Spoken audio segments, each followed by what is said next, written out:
What's going on, guys? JSGC here, and we are here for another Manchester City live watch-along. Today we're going to be doing the live watch-along of Manchester City's game away from home against Tottenham Hotspur in the EFL Cup, sometimes known as the Carabao Cup. Some may know it as the League Cup. So before we do crack on with this live stream, make sure, like always, if you are enjoying the content, then do subscribe to my channel. I'm now less than 100 subs away from my goal of 38,000 subscribers. In fact, we're less than 40 subscribers away, so any help towards that would be much appreciated. Also, don't forget as well to go and check out my social media links. You can find my Big Up, Twitter, Instagram, and TikTok all in the description. If you want to go and follow me on there, then that would be great. Email also in the description too. If you want to hit me up for any sponsorships for any videos or any general business inquiries, don't forget to leave a thumbs up. We are aiming for 100 likes.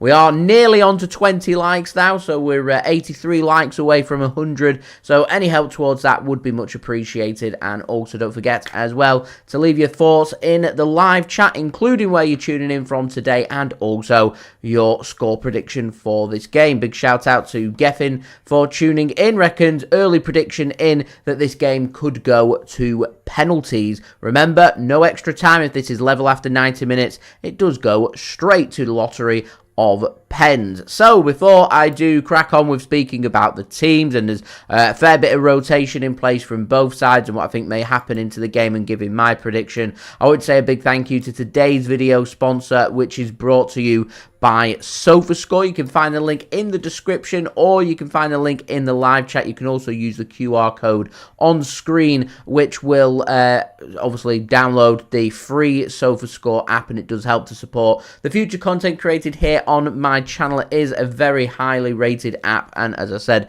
it is free to download. They're going to keep you guys up to date with all the latest football scores from around the grounds, along with the latest match information and also all the latest statistics, team news, commentary, and all your good footballing needs. This app isn't just limited to football. You can stay up to date with all the latest scores and information from all the games in all the sports that you guys love to follow, all in one place, all in one app. I'd say a big thank you to SofaScore for sponsoring this video. I am going to roll my promo video, which you can stay tuned for the next 20 seconds, and then we'll speak about team news.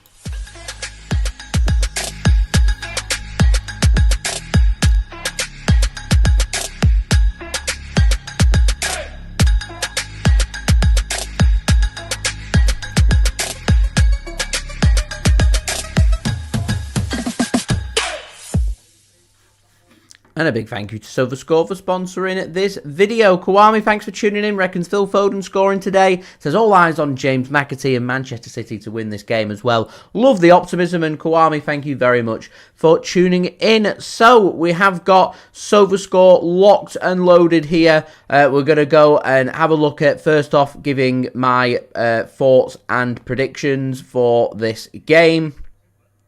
You do have all the other League Cup games taking place right now. Just have a look at the latest scores. They're all 0-0 apart from the game at Villa Park between Aston Villa and Crystal Palace. Crystal Palace have taken an early lead inside the first 10 minutes there. So, who do I think is going to win this game? Well, I'm going to be negative. I think Spurs are going to knock Manchester City out. I'm one of the few, 17% of people who think that out of the 93,000 votes, 70% going with a Manchester City win. I'd like to be nice and positive. I just don't really see the benefit of Man City winning and heading through today. It'd be great for a confidence boost to go through. That'd be absolutely brilliant, of course. But in terms of our squad being stretched thin, do Manchester City need it is what you have to ask yourself. And as Philip has said there, if we were to be knocked out today, it wouldn't be sad. We're not going to lose any sleep about it. We're not going to be very reactionary towards the game. It is what it is. It's a little bit like the Newcastle game that we had in the League Cup last season, where we went out and there's a few people left really disappointed, but I just overly wasn't that bothered, if I'm being completely honest with you guys, because we didn't need it, and we don't need it this season. So there we go. Now, there is rotation in place, so we're going to speak about the teams. We're going to start off with our opponents first, Tottenham Hotspur. I'll just sort my zoom out. Are we too zoomed in there? Let's get the OBS sorted. I'm too zoomed in there. Too zoomed in. There we go. I think that's probably a nice happy medium. That will do me. Cool. Rightio then. So our Manchester City's opponents for today. Tottenham Hotspur lining up with a formation of 4-3-3. Interestingly, average age of under 25 years old today, 24.8 years. Lining up with Vicario in goal, a back four made up of Archie Gray, captain Cristian Romero, Radu Dragusin and Mickey van der Ven starting as their back four. Into midfield, you've got Rodrigo Bentancur, Dejan Kulusevski and Pape Matar Sarr. Up top, you've got Dominic Solanke starting as the striker, with Brennan Johnson starting on the right wing and Timo Werner starting on the left wing. They're led by manager Ange Postecoglu from Australia. Got a pretty strong bench made up of Fraser Forster, who I'd have thought would have been starting this game, but he doesn't. Vicario given the nod. They've also got Pedro Porro, Ben Davis, Destiny Udogie, Yves Bissouma, Lucas Bergvall, James Maddison, Mikey Moore and Richarlison. They are missing Jed Spence today, and also their best player in my opinion, Heung Min Son. So he is missing for Tottenham Hotspur today. Always seems to grab a goal against City, so we'll take that. Now, Manchester City, we're lining up today with a 4-1-4-1 formation. 26.2 years the average age of Manchester City's squad, brought right down from 28, 29 years old to 26 because we've got a couple of youngsters starting. So we're lining up with Stefan Ortega-Moreno in goal. The back four made up of Rico Lewis, John Stones, Manuel Akanji and Nathan Ake. Into midfield, you've got captain Ilkay Gundogan alongside him, Nico O'Reilly and James McAtee, a couple more youngsters there for Manchester City, and a front three made up of Savinho on the right wing, Matheus Nunes on the left wing, and Phil Foden starts today in the false nine for Manchester City. We're led by manager Pep Guardiola. On the bench for Manchester City today, you've got Ederson, Ruben Dias, Josko Gvardiol, Mateo Kovacic, Bernardo Silva, Erling Haaland, and you've also got three youngsters for Manchester City as well to keep an eye on that potentially could get some minutes today, and that would be absolutely brilliant to see, including Jacob Wright, who we saw plenty of during pre-season, and then a couple of new names who didn't feature for Manchester City yesterday in our EDS game against Grimsby, which finished 1-1, and Manchester City won on penalties in the whatever sponsor name it used to be, the Checker Trade Trophy. I think it's got a different name now. Is it the EFL Trophy they go under? Not to be confused with today's competition, the EFL Cup. All gets very confusing, in particular when you realise that 72 of the 92 teams play in the EFL, the English Football League. So there we go, plenty of EFL for you guys. So a couple of youngsters to keep an eye on that could be featuring is German named Farid Alpha Ruprecht. Hope I've said his name correctly. And you've also got Jarme Simpson-Poussey, who could be featuring for Manchester City as well. And be really exciting for them if they could get some minutes at Tottenham Hotspur Stadium, making their competitive debut for Manchester City. So having a look, Nico O'Reilly given an opportunity and starting today. That's big. I want to see a really good performance from him. This is his opportunity. He's got the opportunity here with a really good performance to no longer consider himself, in my opinion, an EDS player. Manchester City are down to the bare bones. We need,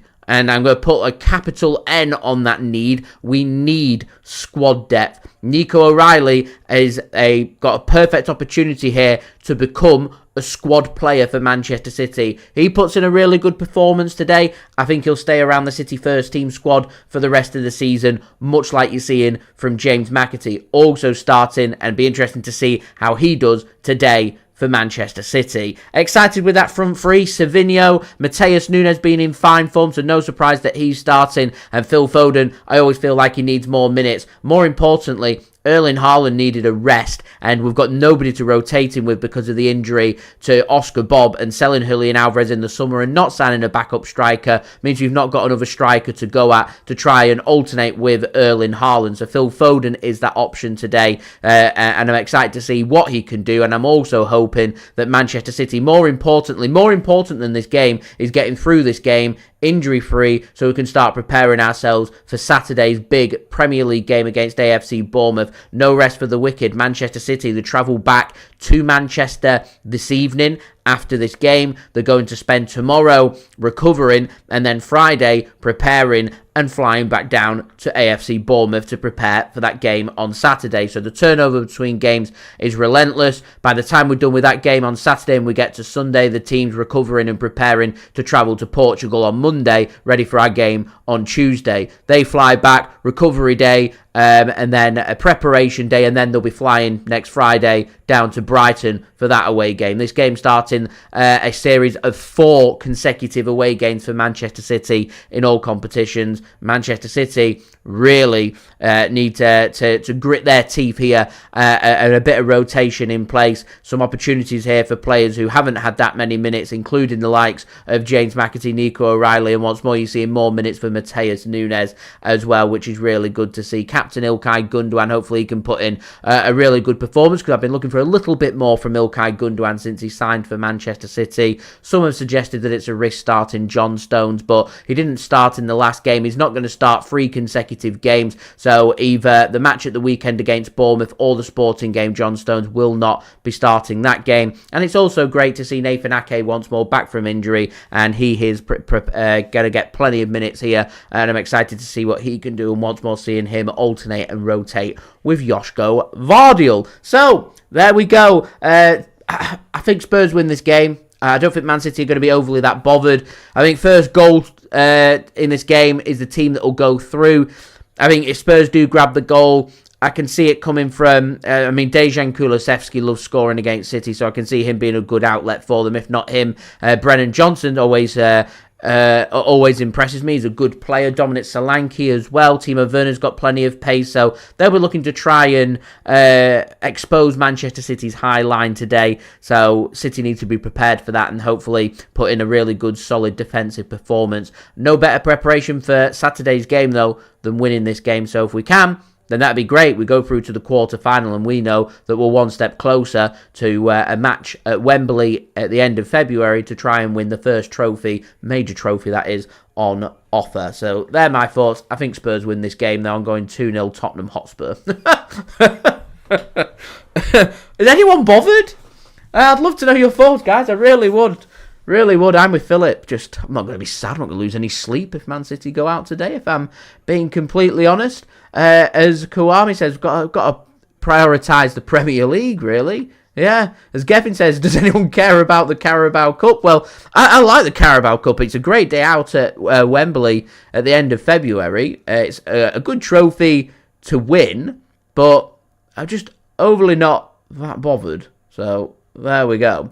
Lawando, thanks for tuning in. Says, tuning in and watching from South Africa. We've got South Africa in the room. Love that. Thanks for tuning in. Says, we'll not lose to Spurs that lost to Palace. The form's been a bit hit and miss. Spurs are a very good team at home. They've only lost once in all competitions this season, and that was to Arsenal 1-0. So won't be an easy game this today for Manchester City.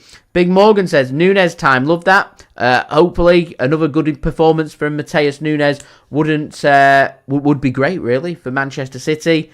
Philip says, nice team. Hopefully we can grab a goal here. That would be great. Loando says, big up to O'Reilly and McAtee. Looking forward to seeing them, especially O'Reilly. Impressed him a lot during pre-season. He looked very sharp, in my opinion, in pre-season. So yeah, hopefully he can put in an impressive performance. As I was saying before, he does that, then I think Nico O'Reilly will no longer be considered an EDS player. I think he'll become a permanent first-team player around the first-team squad for the whole season, which is something that we're going to see from Claudio Echeverri when he comes to Manchester City in January as well. Philip says, an injury-free game today will be a good game in his eyes, and I agree with that. Injury-free today, that's the most important thing here. Geffen says, do I think Vinicius Jr. got robbed? Vinicius Jr. is a brilliant talent. He's a fantastic player, a very dangerous player that when Man City end up, whenever we face Real Madrid, he's one of the many dangers that Real Madrid have that we have to try and deal with. But we will see.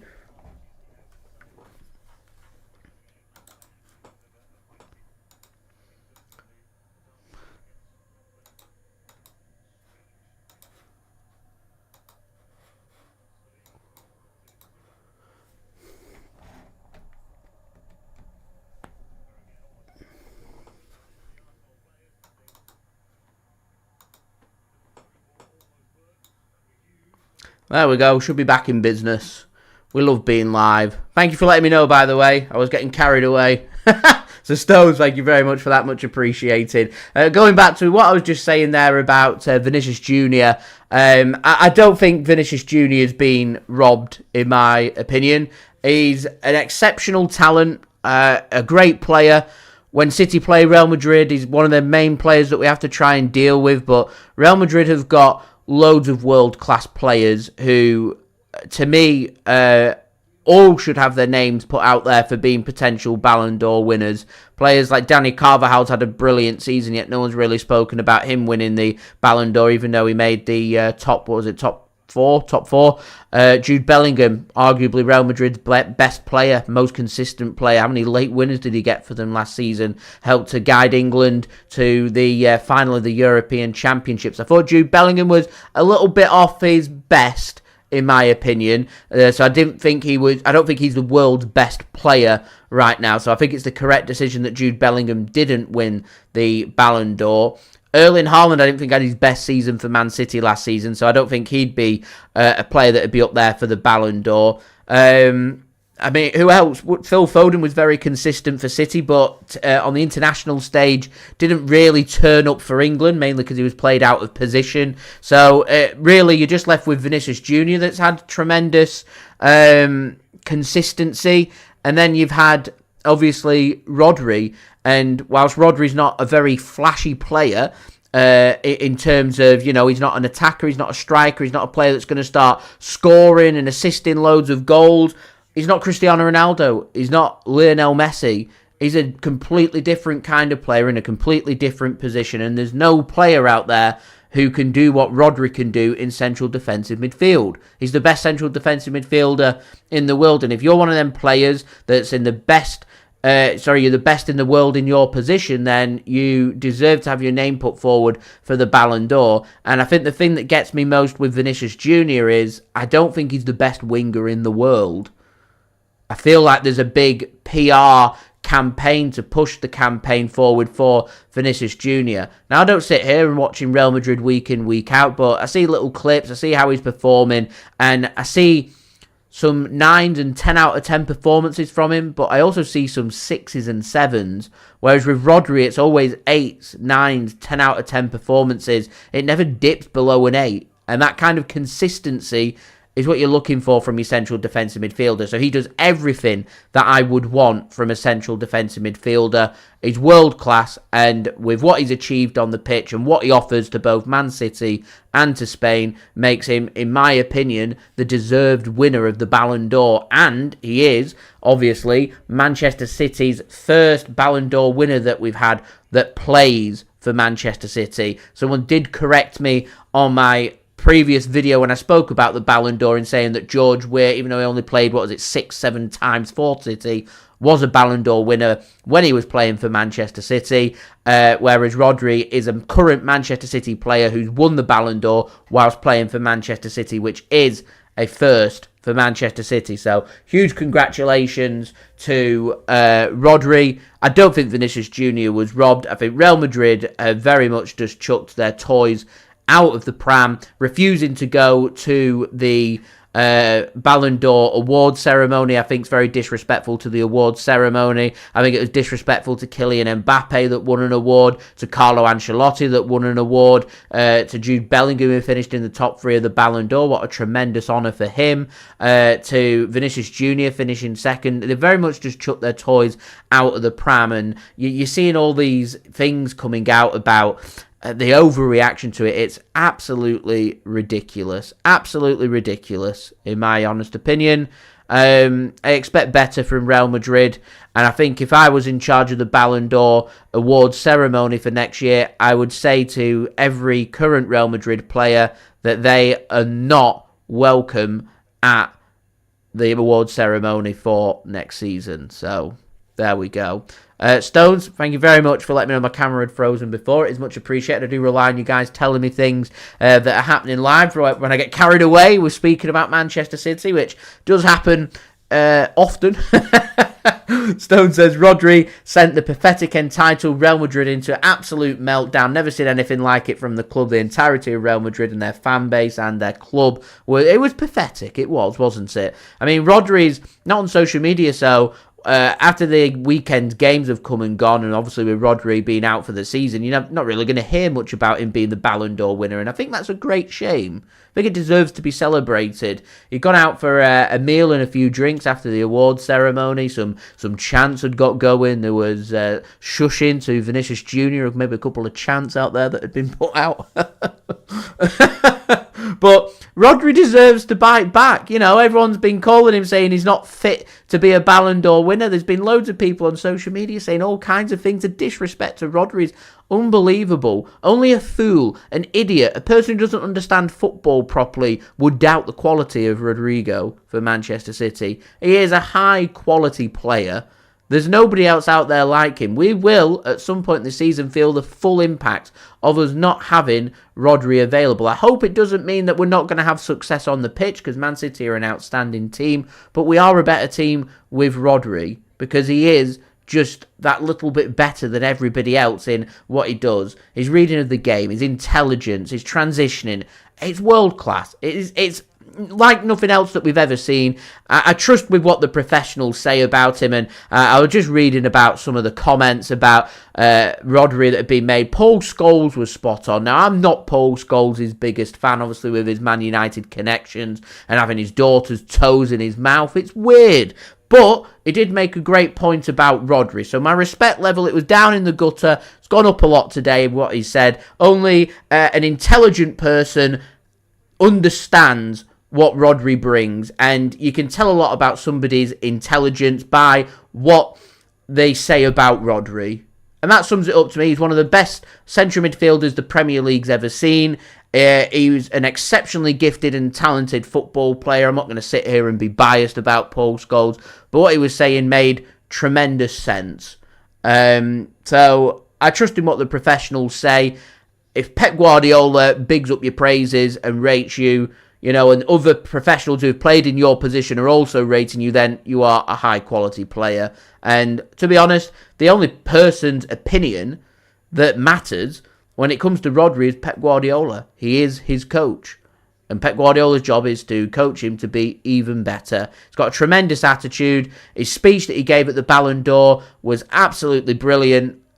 Speaking about the inspiring of the younger generation and wanting them to see him as a role model, and I hope that he inspires another generation, in particular of Spanish youngsters, because if they base their footballing model on Rodri, you're not really going to go far wrong. So, as Luando says, well done, Stones, for informing there. Much appreciated. Vinicius Jr. got demolished by Sadio Mane and Ismail Assar. I think Rodrigo at Real Madrid's a better winger than Vinicius Jr., but they're trying to find a way of making Bellingham and Mbappe work, that Rodrigo's the player that's kind of missing out at the moment, and I think that's a great shame. I really do. It is a total meltdown, as Luando says, at the Bernabeu. Embarrassing stuff. Nadir and Kawami says, Akanji injured. It's the first I've heard about Akanji being injured. I've spoken over commentary, so I'll check out Twitter in a bit, see if that is the case. If that is the case, then that's a disaster. You know, we go from 6 senior players being injured to 7. We could do with getting a couple of players back, as Pep Guardiola said in the build-up to this game. Geffen, 2-0 Newcastle. Brilliant stuff from Newcastle. Look like they're knocking Chelsea out. Luando, yeah, Google Paul Scholes' daughter, and you'll see that he had his daughter's toes in his mouth. Vile. I don't know what was going on there. Craig, good evening. Thanks for tuning in. Rain as well, good evening. Thank you for tuning in. And the lovely Julia, good evening as well. Thank you for tuning in. So players have made their way out of the tunnel. They've done the camera panning over the players. They're in position, ready for kickoff for today's game. We've got a trumpet player playing. I've not got the sound on to hear what the trumpet player is playing, but there we go. So Tottenham Hotspur in their home shirts today are going to get us underway. It's white shirts, navy shorts, white socks, attacking from right to left. Manchester City attacking from left to right, playing in their third kit today. It's that maroon kit, all maroon of maroon shirts, shorts and socks. Just wait for the referee to blow the whistle and get us underway for this game. And we do have kickoff for this EFL Cup game between Tottenham Hotspur and Manchester City. The team that does go through are going to be paying a lot of attention to the draw, which takes place straight after this game. I'm going to be doing my match reaction, so I'm not going to be doing a reaction to the draw, regardless of whether City go through or not. Just putting that out there. It is a working day, and to be honest, I want to start getting everything wrapped up. I don't know why they've kicked this game off at 8:15 and not done 7:45 to make life a little more bearable. I'm not too sure. Anyway, Spurs are coming forward. Johnny Stones has got a bit of defending to do there on Dominic Solanke. He does a good job. Nico O'Reilly has his first touch of the ball. John Stones just works it back here to Ruben Dias, and he plays a ball. It's not the best of balls. Yeah, Ruben Dias I've just seen come into the team. So Akanji must have picked up an injury in the warm-ups. Hopefully nothing serious, and he'll be good to go for City at the weekend. Hopefully maybe a precaution. Don't want to run any risk. Maybe just tweak something as Gundogan gives the ball away. There's a shout for a penalty here from Spurs. Referee wags his finger and says no penalty. Dangerous stuff. City could do with just getting rid of this ball away from the penalty area or get a free kick like Savinho has, which is good to see. Jesper, thanks for tuning in. Good evening to you. Effing going for an early prediction. 1-1, he reckons. Tottenham win on penalties. I reckon Spurs are going through 2-0 is my prediction. I like to see that there's more optimism in the chat, though. 82% of you guys have gone with a Manchester City win today, which is great. 17% going with a Spurs to go through, and 82% going with City to win and go through. Evening, Andy and Alison tuning in from York today. Says, come on, City. See, Diaz is now playing. I've just been informed Akanji's picked up some kind of knock during warm-up, so he's out, and Ruben Dias in as Rico Lewis works it to Matheus Nunes on the left wing up against Archie Gray. He plays a pass into James McAtee starting today, which is good to see. Plenty of movement in there. You got Nico O'Reilly offering a bit of physicality for City, towering above Phil Foden, who he's currently stood next to.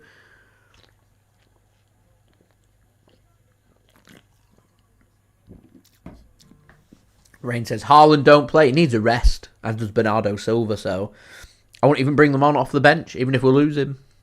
Give him a full 90-minute rest. JP Walker, hello, thank you for tuning in. Manchester City fan as well. Says, not very confident on this one, because we're playing our bogey ground, yeah. Up until last season, it's a ground that we've not scored at or won at, and, you know, we've managed to find some goals and started to win there. Winning in the FA Cup and the Premier League. And that Premier League win helped us to lift the Premier League. Spurs were looking to try and make Champions League football for next season, but ultimately not too sure they were that bothered. It cost Arsenal the title. And Arsenal fans are convinced that there's a conspiracy. As we remember, Ederson went off injured that day. He was very frustrated. It was the game that made him want to leave Man City in the summer. Ortega came in and made a tremendous save off Heung Min Son. Great ball that to Savinho. Oh, dodges a tackle as well. Bit of Brazilian flair in there.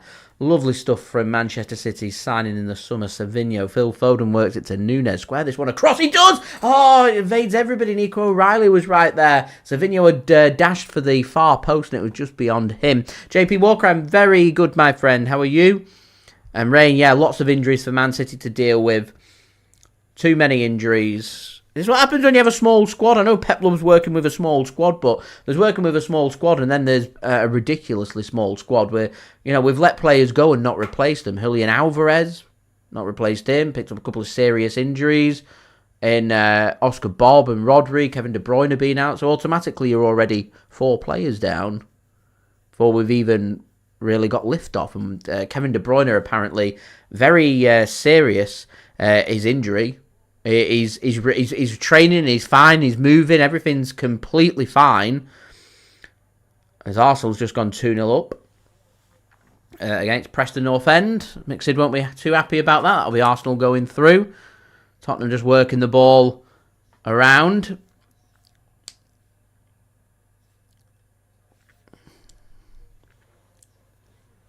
So through just before 5 minutes here at Tottenham Hotspur Stadium. 0-0. Not really seeing anything on goal just yet. Tottenham just knocking the ball around at the minute. Manchester City looking to try and put the squeeze on. Spurs have twice gone for the counter-attack here and committing players forward. They've got an extra player over it. It's a good ball across. Surely 1-0 and is. There we go. Timo Werner is with the goal. So Manchester City just broken open, as simple and as easy as that. Good tidy finish from Timo Werner. Nice, calm and composed. Just mentioned that Tottenham's not had anything to do in this game so far.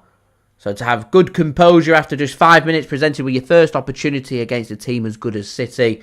So a good finish from the German international into the back of the net.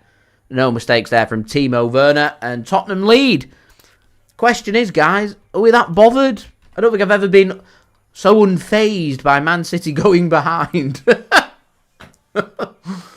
Defensively, yeah, all over the place there. Poor defending from Man City. As I just said there, Tottenham a couple of times have already looked to break forward and hit City on the counter-attack and expose Man City's high line. And all too easy that for Tottenham. That's my biggest concern, is how easy the goal was scored.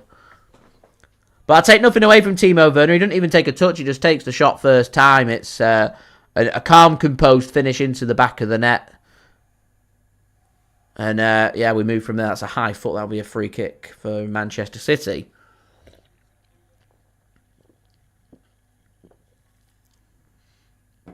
Chelsea are 2-0 down. Again, are they bothered?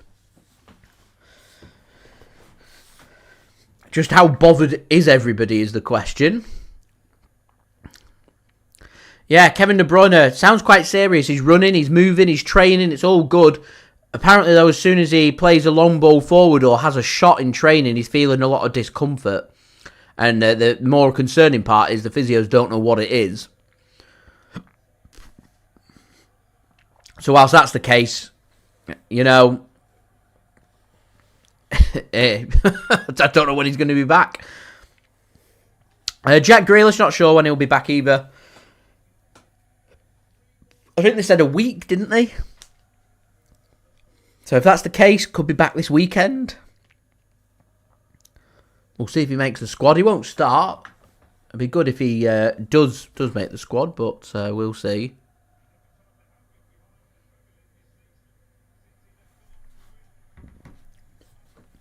Anyway, Silky Ilkay just works it to Nathan Ake. Played back to Ruben Dias. He gives the ball to Ortega.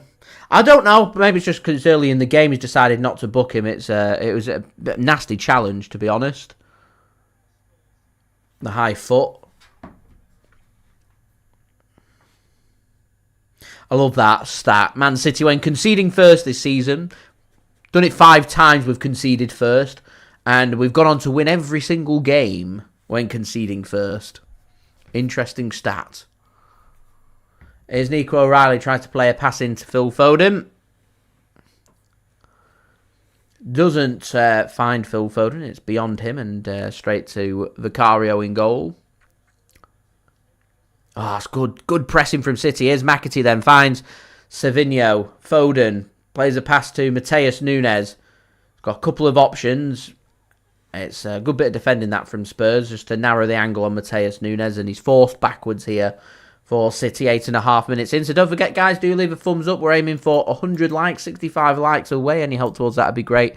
Do subscribe and do check out today's video sponsor, SofaScore. Links and details, they are in the description or in the live chat, or you can use the QR code on screen. They'll keep you up to date with all the latest match information, along with all the statistics and latest scores and all your good footballing needs, guys. As I think Man United have gone the 4-1. I thought it was 2-0. Man United are 4-1 up against Leicester. So that's Manchester United going through. I think Newcastle are going to be going through as it stands. Arsenal look like they're going through. Spurs are going through. So they're the teams I think that are taking it most serious at the moment. I don't think Man City are. My impression is I just don't think Man City are too bothered. You know, is it the world's worst result for Man City to lose today, to go out against Tottenham Hotspur away? You know, if it was against lower league opposition and going out, that would cause me concern. But, you know, we're looking here at a top 8 Premier League team away from home, like we had last season against Newcastle. We've got injuries. We could do without the headache. We get an extra bit of rest in December as well. Yeah. We're great to go through. I'm not going to be sad if we go out. interesting pass from City, cut off by Spurs, and there's gaps. My concern is there's gaps here between defence and midfield that Tottenham's attackers are too good. They're going to expose that. Players as good as Johnson, Solanke, Werner, Kulusevski. They'll be all over things like that, loose balls.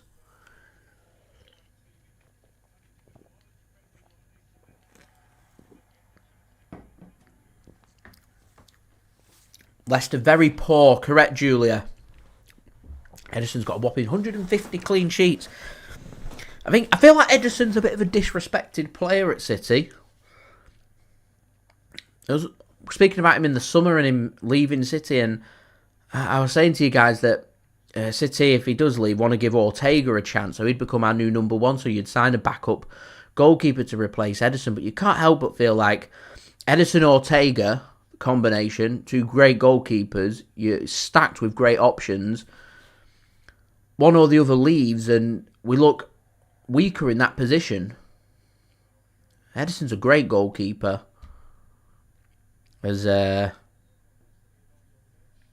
think it's Van der Ven's gone down. He just played a sliding challenging on Savinho there, and he felt the back of his leg, his hamstring. He's done his hammy there. Instantly asked for the physio. It was a good challenge though. So Spurs lead here by a goal to nil. Andy says, to be honest, Jay, absolutely 100% not concerned about going out today. No, I'm more concerned about Bournemouth away. Bournemouth away is not going to be easy. They just started to find a bit of form. Beat Arsenal at home. Drew away against Aston Villa. Not a good time to be facing Bournemouth.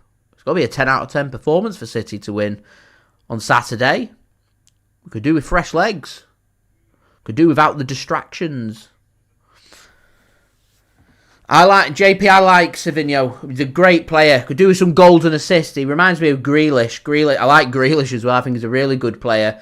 Just could do with them statistics. You're an attacking player. You're playing a front three, so we could do with some goals and assists just to help. Andy, Ederson does walk into any other team's first 11 in the world. He's a high-quality goalkeeper. He's great. His distribution's phenomenal. Far better than any other goalkeeper out there. Not even close. And his shot stopping's improved as well. So, I like Ederson. I think he's a bit underappreciated. Get him. Well, the plan was to start Ortega. He'd become our first choice goalkeeper if Ederson was to leave in the summer. He's had a fair few minutes this season. I think Ortega leaves in the summer, if I'm being honest. If there's one of the two goalkeepers leaves, I think it'll be Ortega that will leave, and I think Man City will look towards another goalkeeper, another backup goalkeeper. I'm not too sure who it would be, but we'll see. So Van der Ven has gone off with that hamstring injury. So Destiny Udogie was getting the rest as come on as they're coming together there between, I think it was Solanke and Ruben Dias, and a free kick given to Man City as they were just looking to try and hit City on the counter-attack. Diaz plays the free kick forward to James McAtee, work to Matheus Nunes. He can't sort out his flick, and that will be a throw-in to Spurs midway inside their own half. When did I start watching the Premier League? I started supporting City in 2001. We was a Division 1 team back then. We were promoted that season, so the 01-02 season. So my first season of watching the Premier League was 02-03, 2002, 2003, when City were managed by no other than Kevin Keegan at the time. And unbelievably, it's over 20 years ago. Where did them 20 years go? Time goes by very quickly. Rain, did I see the Bears Commanders ending? I did see the Bears Commanders ending. The Hail Mary, just lob it. Launch it. Shot comes in there. Should have been 2. Werner should have scored. He really should have scored. Poor giveaway that from Ilkay Gundogan. City really get away with one there. Yeah, incredible that Hail Mary. I feel like there was a bit of arrogance, overconfidence from the Chicago Bears, and it takes a lucky ricochet for the touchdown and the win for the Commanders, who are having a very good season.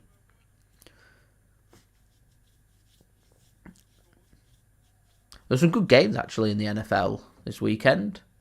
Season's really starting to pick up. There's a lot of teams with bad records. There's no real middle ground, is there? Either teams having a very good season or a very poor season. There's no real middle ground apart from the odd few.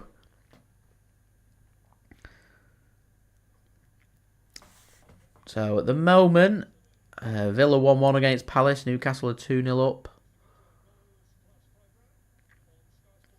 Lots happening. Lots knocking around in the League Cup. Man City's passing at the moment sloppy. Offside there, Werner, and he was, and the offside flag does go up. Yeah, I agree, Gethin. I agree with that. You know, if you used to say to me, Man City pick up another injury on top of Akanji, but we go through, or would I take no more injuries and we go out, I'd take the going out. Literally just down to the bare bones.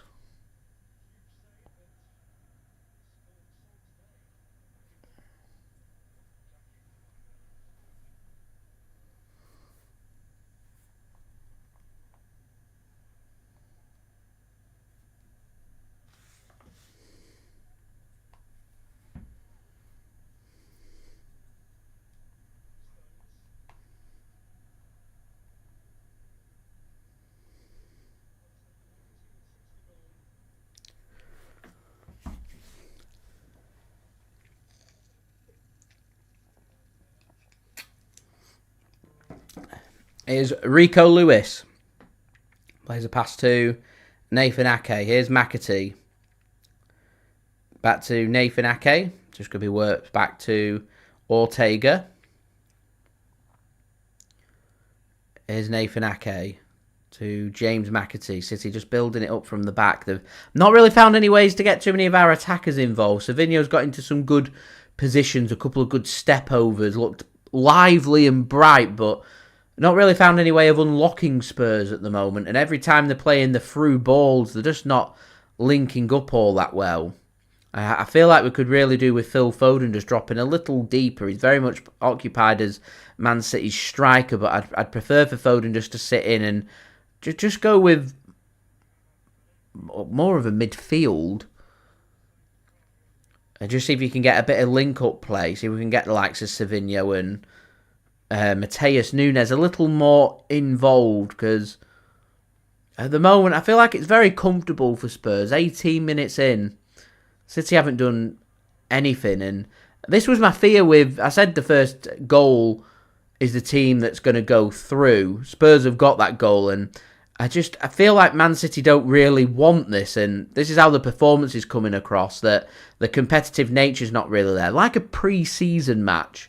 You know, Spurs are taking it seriously. They want to win. They want to go through. Why would they not want to go through? It's a trophy at the end of the day. For Man City, it's exactly what it is. We've got more important pressing matters. Even Pep Guardiola sat on the bench.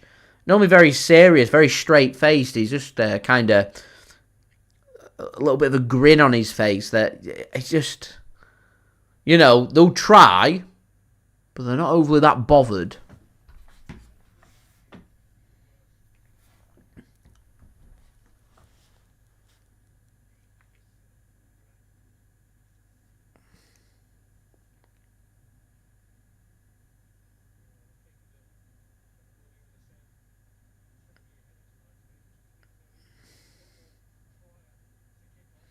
So, Bernardo Silva's out warming up. I mean, the whole point was to give rest. I said Bernardo Silva looked a bit tired. The last thing I want to see is Bernardo Silva coming onto the pitch. Chuck one of the young players on.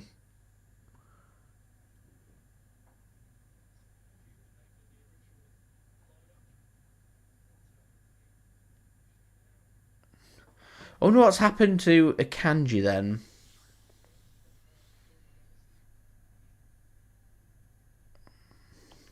See if I can find out.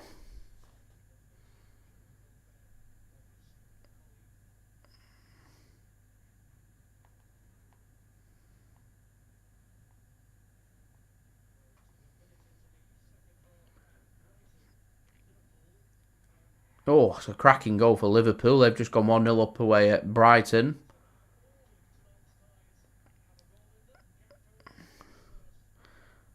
I can't see anything about how serious Akanji's injury is.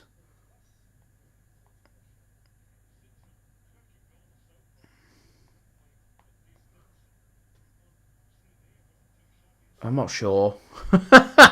Boy Racer says I'd rather we sent an under-17s player out than the first team. Maybe, yeah. Then we get accused of being disrespectful to the cup, but you know, there's a lot of injuries out there. A lot of injuries. We could do without this game, let's face it.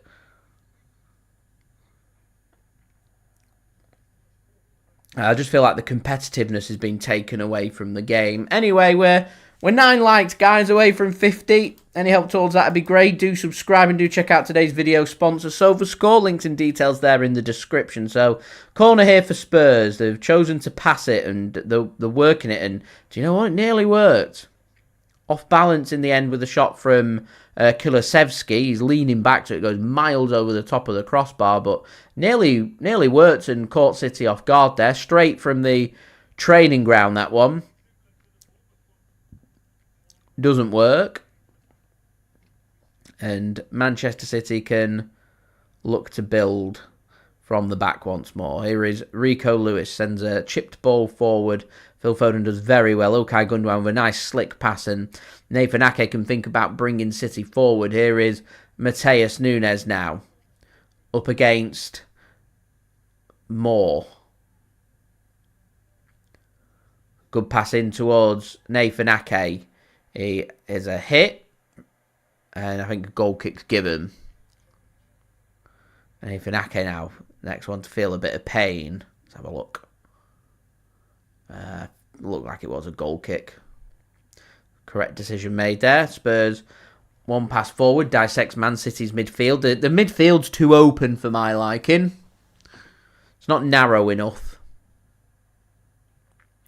And Timo Werner then up against Rico Lewis. John Stones manages to defend that and get that clear for City. Here is Savinho coming forward. As I said, City's biggest bright spark that we've had has been Savinho for me. As another free kick against Spurs. Referee said that's 2 or 3 fouls that he's seen now. So, Sarr is going to go into the book. First yellow card of the game, 23 minutes in.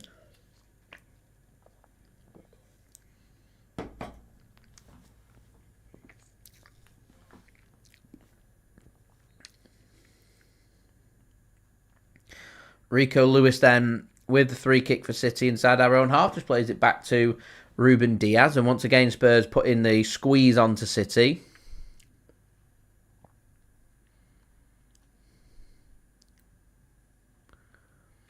Thank you very much, John, for your kind comment there. Much appreciated. There's a long ball forward from City, headed clear there by Drogson and out for a throw-in.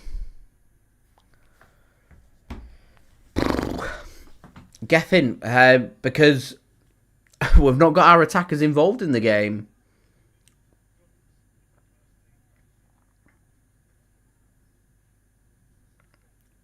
Wanderers, thanks for tuning in. I'm all good. Chat seems to be all good. I can't speak on their behalf, but everyone seems okay. I do hope you are well as well. Here is Ortega then, plays a pass to Ruben Dias. Here's Nathan Ake, back to Ruben Dias once more. And just work back to Stefan Ortega. Here is Nico O'Reilly dropping into a defensive midfield position, looking to try and spring City clear. And Ake's pass to Foden, not great. And it's a bit sloppy this from City, if I'm being honest. And Spurs into the penalty area, get squared across. And that's a corner to Spurs. All Spurs at the moment. Man City not at the races. And more defending to do. Can Spurs do a clever corner like they did the last? Is the question.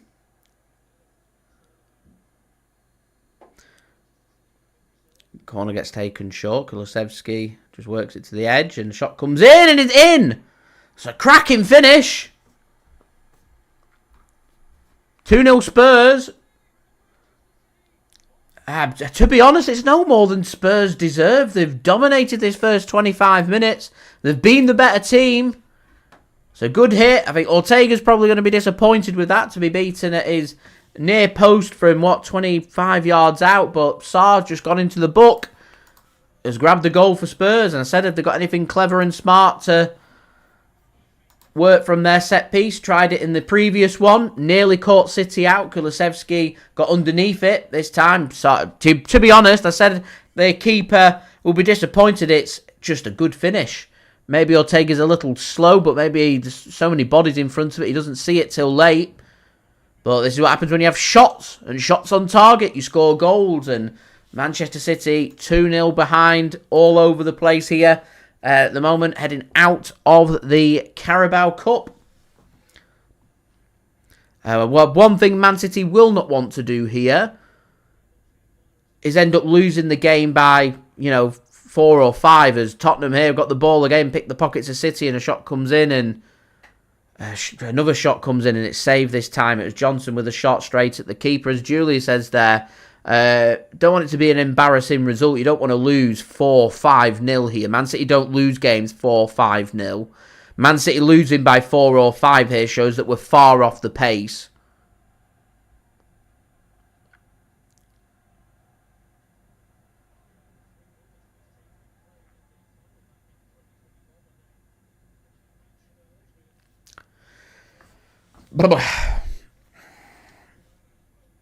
But it's not ideal preparation for a match against Bournemouth on Saturday. Let's look like handball was. Free kick. Ivan, never lose hope. I love the optimism from everybody in the chat. I really do.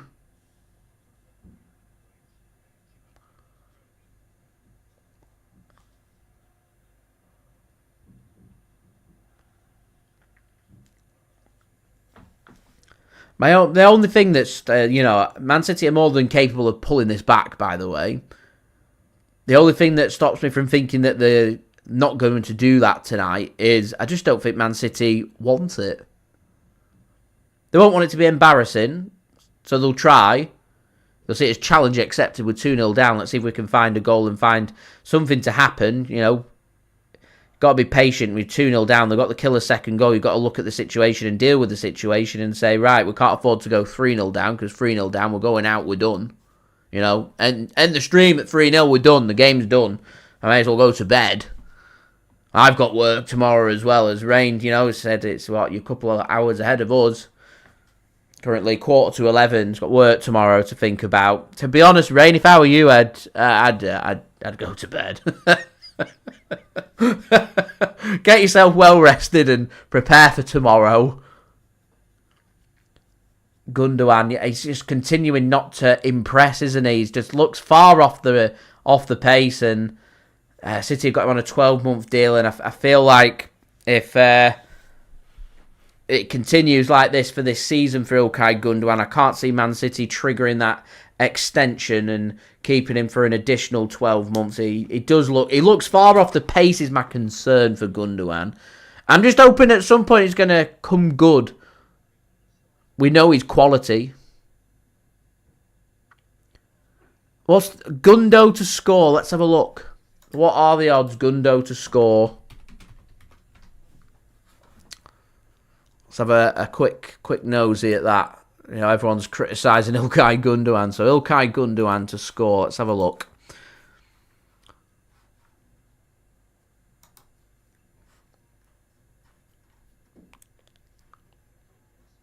There's City just coming forward here.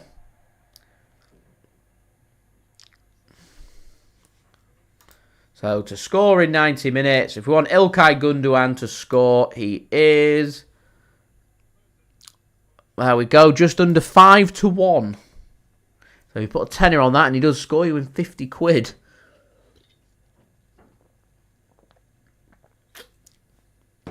So if anyone's got, like a £5 free bet or something, Ilkay Gundogan, courtesy of John. Andy, one of my favourite moments 3-0 down. Joey Barton was the man sent off that day. Or that evening. JSGC used to listen to a lot of games on the radio back then. I got angry as a kid. 3-0 down to 10 men. Got school the next day. Radio's going off. Fuming. Furious. I was an angry kid. Got red hair. Natural. Turn it back on about 20 minutes later. 3-2. Ooh, interesting. Make it 3-3 and I'm ecstatic. And then Super John Macken. 90th minute. 4-3 City. Limbs. Scenes. Amazing. Absolutely amazing. Anyway, free kick here. Maybe City can grab a goal and get back in this. We could do with a goal before half time if we do want to get back in this. 2-0 dangerous scoreline is all I will say. Next goal's crucial. Tottenham score the next one. City are going out. We're done. City score. What do Tottenham do? Do you continue to attack? Try and grab a third, run the risk of City finding space and making it 2-2? Do you sit deep, try and defend what you've got? Are they going to get tired? Shot comes in from Ilkay Gundogan. It's a yard over the top of the crossbar. Bit of a waste from that free kick.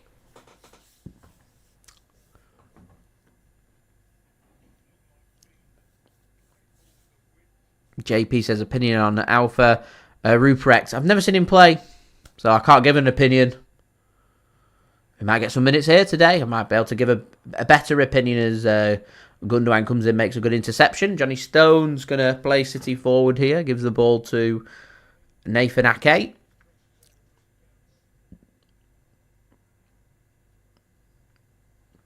Wanderer says reason why Barcelona are looking better without Gundogan. They've got the likes of Gavi, Pedri, De Jong, Olmo. It's all very fluent from. There's lots of legs in there. And Man City's midfield's aging. Even when we get Kevin De Bruyne back, it's an older midfield. It could do with some fresh legs. It could do with more than just one player in there as well. Rodri, when he comes back, is probably going to be a little... It's going to take him a good 12 months to get back into the swing of things from an ACL injury. So I'm expecting him to be a little slower. So we could really do with a bit of injection of urgency and pace into our midfield. A couple of runners in there.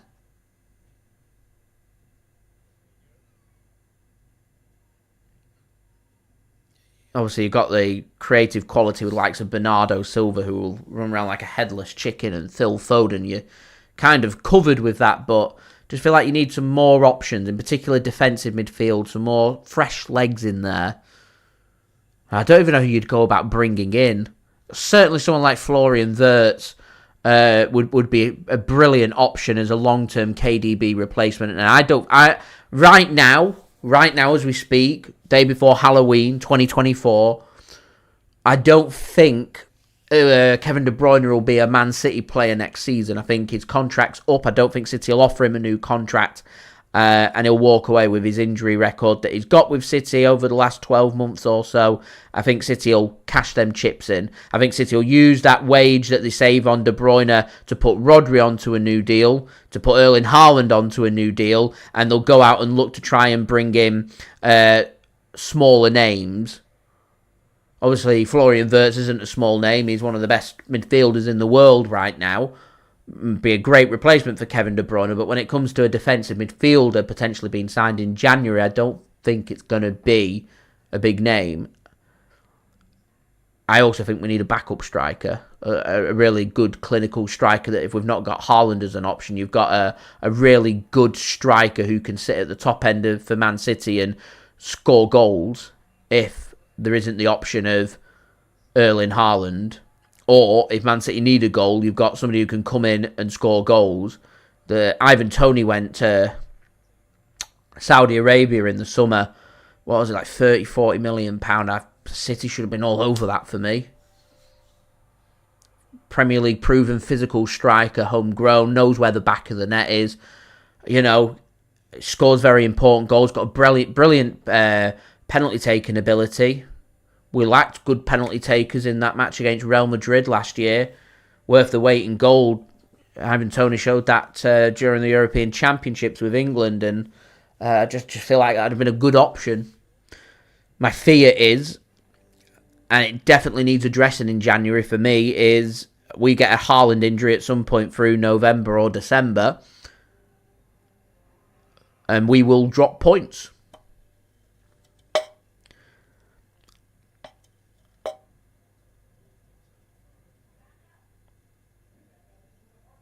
I agree, spending loads of money on players doesn't work, but you know, we're facing the Kevin De Bruyne conundrum.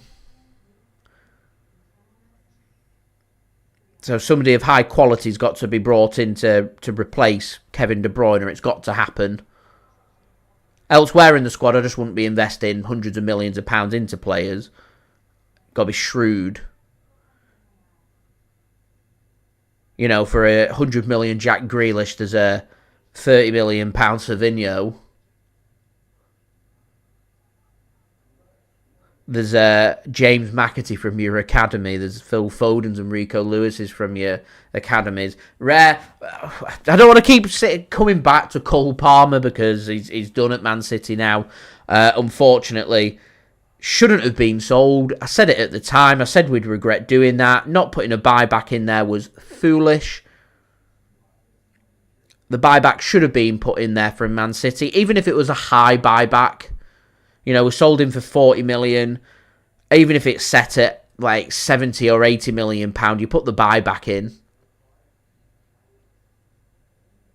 Chelsea make a profit and we get a great player back. Matheus Nunes into space. Surely no. Phil Foden just couldn't get his toe onto the end of it and put it into the back of the net. Here's Rico Lewis. Have a shot, Rico. Oh, Foden has a shot and it's blocked. It's on Rico Lewis's right foot. He's got to put his foot through that for me.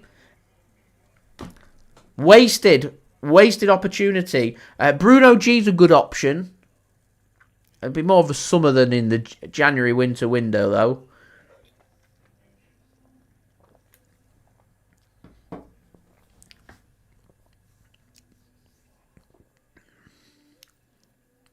Who could it be? Who could we make a move for? We're not really being linked with many players. It's a little quiet. I expect over the next 4 to 6 weeks for it to start to warm up. Obviously, we know Chicky's leaving.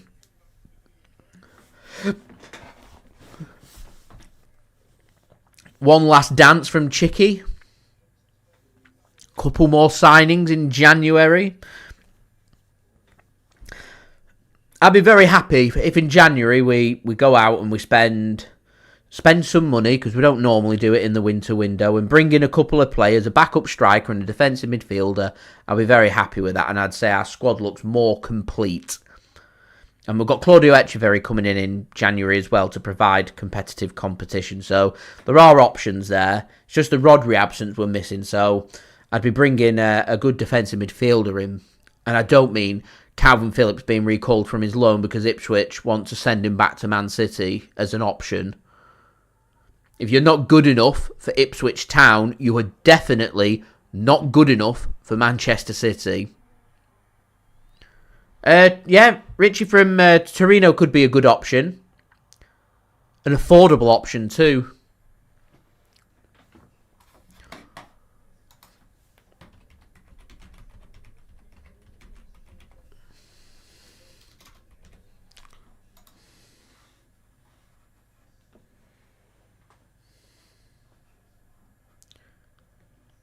I mean, we've been getting linked with Zubamendi, haven't we, from Real Sociedad. Anyway, what are we now?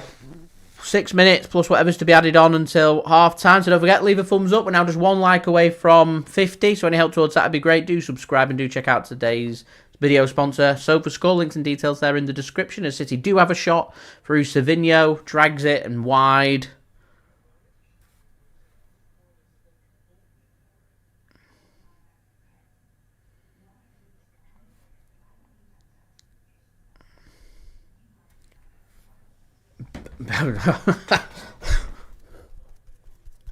Timeout. We're calling a timeout.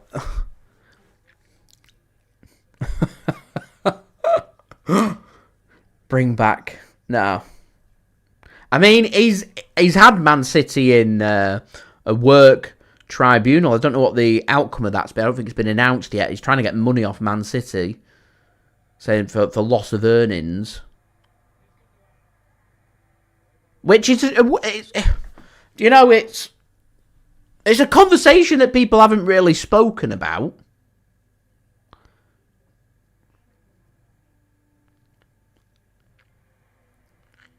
Yeah, it's constantly being put out there about should he obviously suspended by Manchester City, so they suspended his payment, should he be paid or not? Let the lawyers and the tribunal make the decision and go from there. That's kept in by Tottenham Hotspur, and well to keep that in. Riyad Mahrez, he continues to show his love for Manchester City, doesn't he? What a player he is, Riyad Mahrez. Getting his Saudi Arabian payday, and I don't blame him. I'm still waiting for the contact to come in from Saudi Arabia asking for JSGC to become what? Al Ali fan channel. You know, they've not hit me up yet.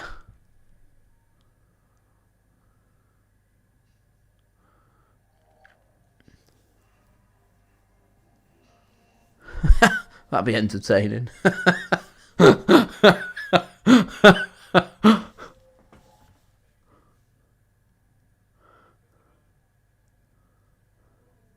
They pay for everything else, don't they? Let's get some fan representatives.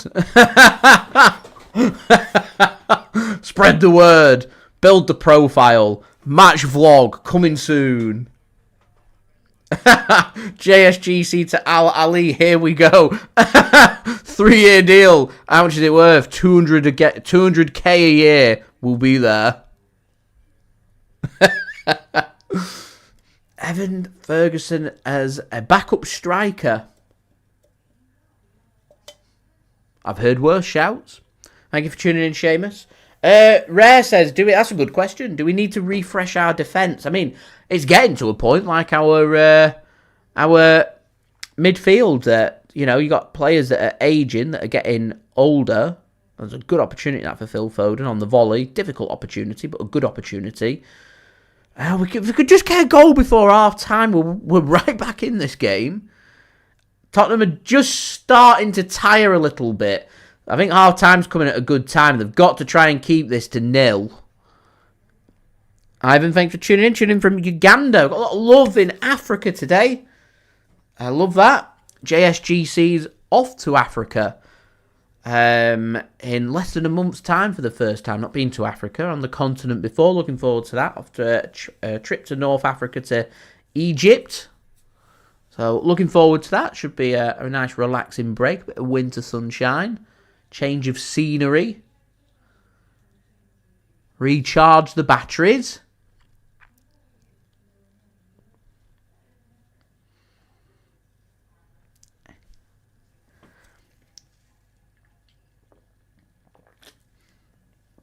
Oh, JP, when will I be back in Germany? I mean, I'm always in Germany.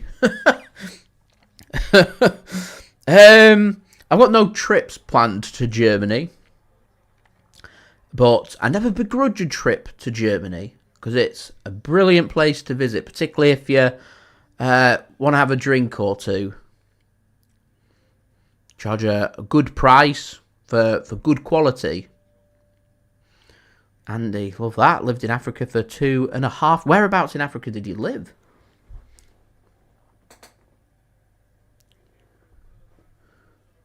So, free kick here for City.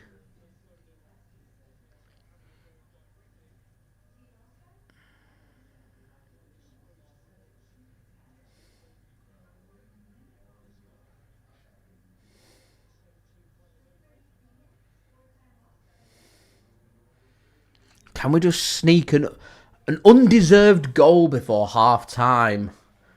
As we do get past 50 likes now. Just 49 to go to the stream's like goal of 100 likes. Any help towards that would be great, guys. Do subscribe and do check out today's video sponsor, SofaScore. Gundogan stood over this. Remember, 5-1 he was to score any time. Phil Foden stood over this. 2 yards out. Foden to take. And Foden over the bar. There we go, 45 minutes up. Been a couple of goals. And an injury. 4 minutes then to be added on. Golden tuning in from Uganda as well. Love that. Thanks for tuning in, Golden. Much appreciated.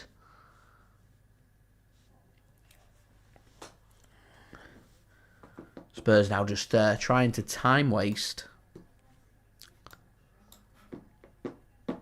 Slowing the pace of the game. They want half-time. They put a lot of effort in here. Andy says, was in Lagos in Nigeria. Travelled all over Central, East, West and Southern Africa with his job. That's very interesting. I presume that you liked it. Sounds very interesting. I've not been to Africa before, so it's my first chance to go. As Gundogan has a shot blocked. JP near Manchester, Greater Manchester. Not in the city itself, on the outskirts of the city. Manchester's a very big city.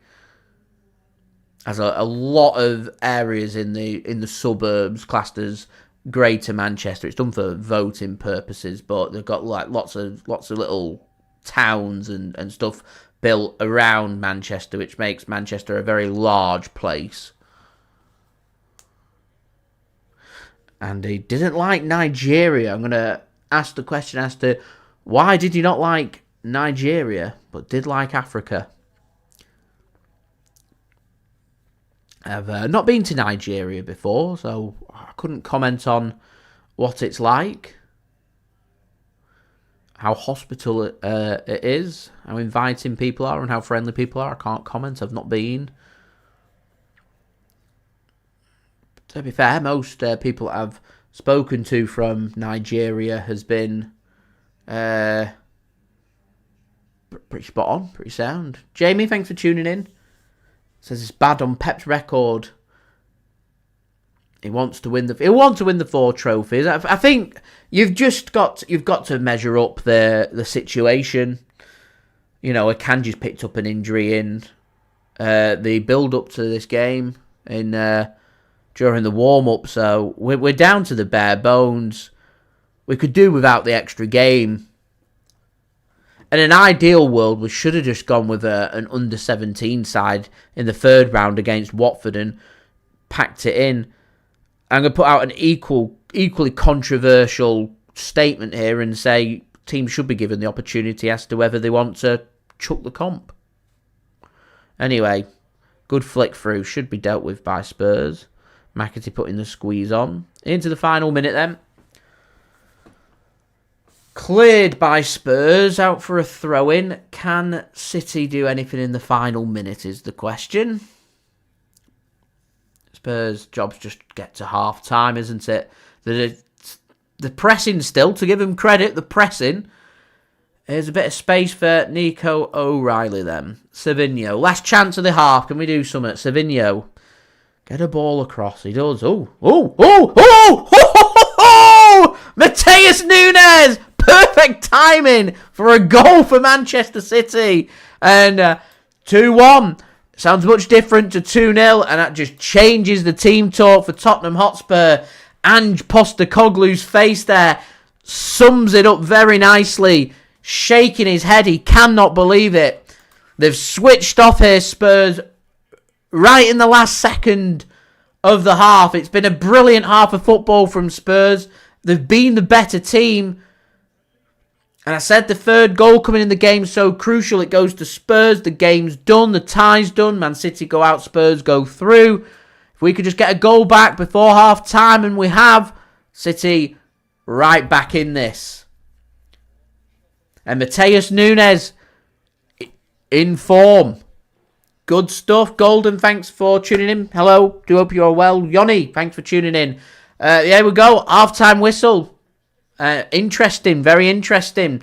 Craig, thanks for keeping me up to date there. Much appreciated, my friend. We all like Matheus Nunes. He's having a real good season. Real good season. There you go, Andy said. Being held at gunpoint twice is definitely a valid reason to think, I don't particularly like where I am. I hope you're not too scarred by that, in all seriousness. It's a very serious position to find yourself in. So, hopefully you are okay.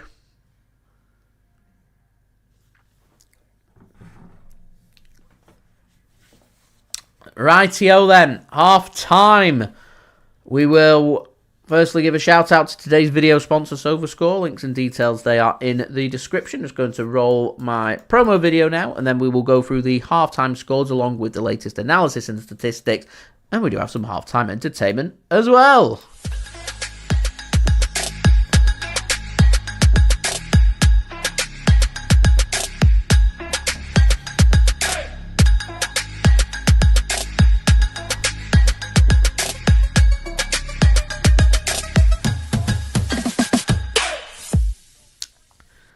Rightio then. So, let's firstly go through the statistics for this game.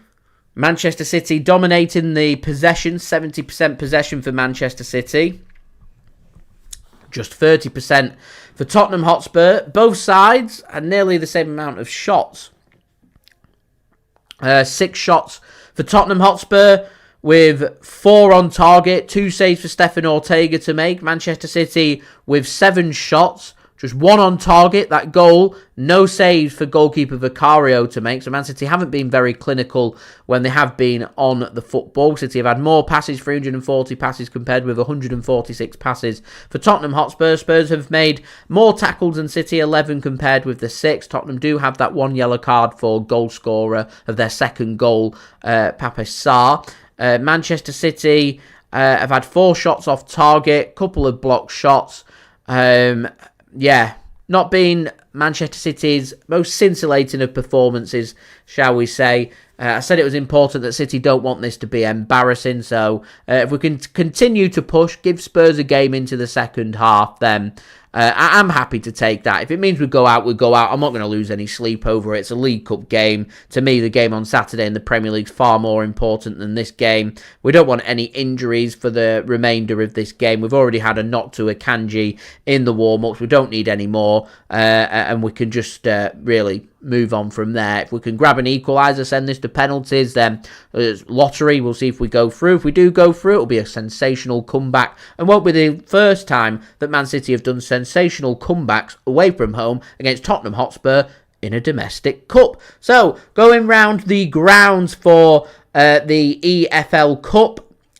Game coming to the conclusions. At the moment, Liverpool are 2-1 up against Brighton away from home with 9 minutes remaining. Crystal Palace are 2-1 up away against Aston Villa with around 25 minutes remaining. Manchester United are 5-2 up against Leicester City with just over half an hour remaining. Arsenal are 3-0 up away against Preston North End with 24 minutes remaining. And with 25 minutes remaining, Newcastle are 2-0 up against Chelsea. Closest of the games that we've got, of course, is that Liverpool-Brighton, Aston Villa Crystal Palace game, and of course now this game between Spurs and Manchester City. Just heading north of the border, you've got some games taking place in Scotland. Celtic are 1-0 up in the 64th minute at home to Dundee. Dundee United are drawing 1-1 with Motherwell on the hour mark. Hearts of Midlothian are drawing 1-1 with Kilmarnock on the hour mark. Ross County are drawing with Hibernian 0-0 with 24 minutes remaining on the hour mark. St Mirren are 2-1 up at home against St Johnstone. Into the second half, I think, between Aberdeen and Rangers. Aberdeen currently leading by 1-0. Rangers not had the best of starts, to say the least, north of the border in the Scottish Premier League. So, there we go. They are my thoughts heading in. We could do with just trying to tighten things up a little at the back, I think. We could do with Manchester City just trying to get a little more of a grasp into midfield. It'll be interesting to see what changes we choose to make. I mean, looking ahead towards away games against Bournemouth, against Sporting, and against Brighton as well. Do you want to be chucking the likes of Erling Haaland and Bernardo Silva onto the pitch when we don't really need to?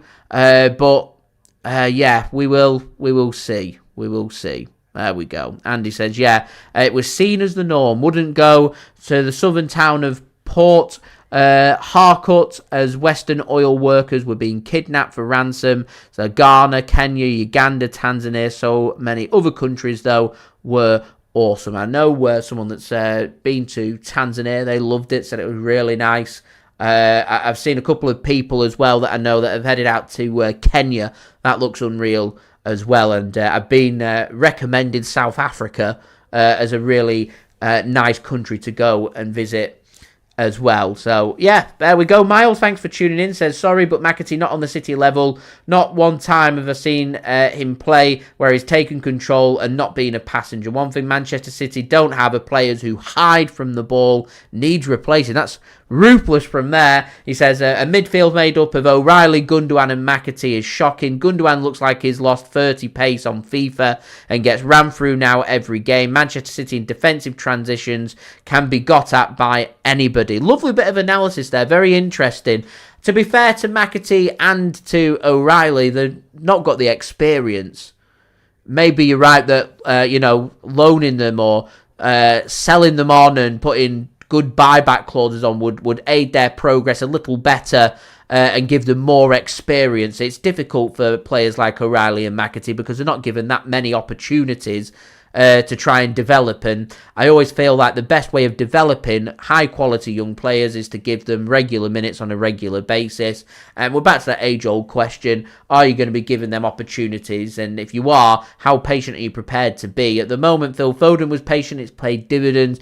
Rico Lewis is being patient, and to me, I can see him coming on leaps and bounds as well. I know there's been some criticism about his defensive performances, but to me, Rico Lewis is a far better transitional player than he is of a defensive player. I wouldn't rely on Rico Lewis defensively, which is why I think we could do with the extra cover in defensive midfield, which is why in January I'd go out and I'd sign a really good holding midfielder to try and help with them transition. Someone who's got legs, who can run, and allows us not to be as reliant on the likes of Rico Lewis and, of course, Ilkay Gundogan as well. JP says, wants one of the younger lads to come on for Savinho, give him some rest. At what point do we start to speak about Matheus Nunes being an important player for Manchester City as well, and you start to think about resting him because he's getting consecutive games and it's really paying dividends for him. Jack Grealish could be back at the weekend, but if you say to me right now, would I rather Grealish start or Matheus Nunes on the left wing? It's a no-brainer for me, Matheus Nunes. So, got some half-time entertainment whilst I go and have a quick break. I'll see you for the second half of this game. It's a video brought to you by my partner channel, Mixin. Go and check them out. Links and details there in the description. This is how to make a porn star martini with a twist. A mocktail, non-alcoholic version. Sit back, relax, grab yourself some drinks and snacks, and I'll see you for the second half. What's going on, guys? Mixed here and welcome to my cocktail vlog channel. I am continuing on with the mocktails. So this is one of the favourites. This is one of the most popular cocktails on demand, the Porn Star Martini. And that got me thinking, can we enjoy this cocktail without the booze in it and make this a mocktail? So I will show you the Porn Star Martini and mocktail version. So let's get straight into this. So get your shaker and put in some ice. To substitute the vanilla and vodka, what I'm going to do, I'm going to use lemonade for mine. And then I'm going to put in a bit more vanilla syrup to make up for the vanilla notes, to give it that familiar taste. So 30ml or 1 ounce of lemonade.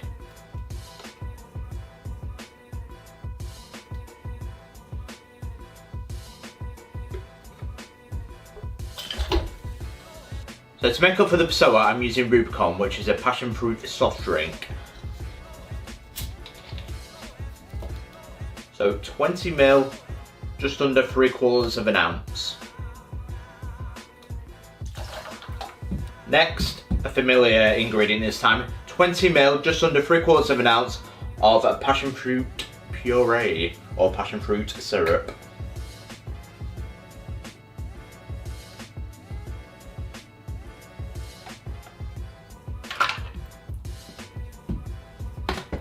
Next up, vanilla syrup. So I'm going to use a bit more than I normally would in that original Porn Star Martini recipe. So instead of 10ml, I'm going to use 20ml to get those sweet vanilla to get that sweet vanilla taste.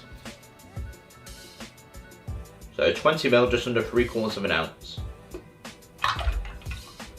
And the last ingredient into the tin, guys, is 50ml or half an ounce of fresh lemon juice. So instead of using egg whites, I'm going to use my miraculous Better Bitters. I just love Better Bitters, especially this miraculous foamer, as it is the best. So we're going to put in 2 pipettes as I want it nice and foamy.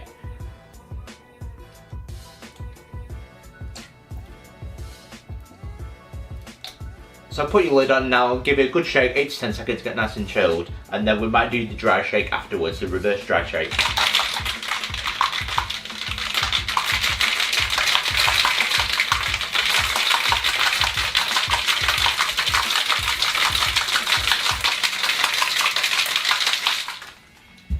So I'll show you with just one shake what it looks like in a coupe glass.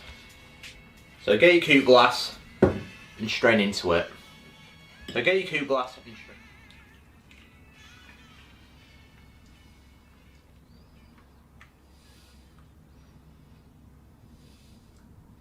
So as you can see, it's not got much of a head in it. So what we're going to do, we're going to put it back in the tin and do the dry shake. So that will give it more of a head, as I will show you now. So I'll just show you now. I've removed the ice. I'm going to do a dry shake now.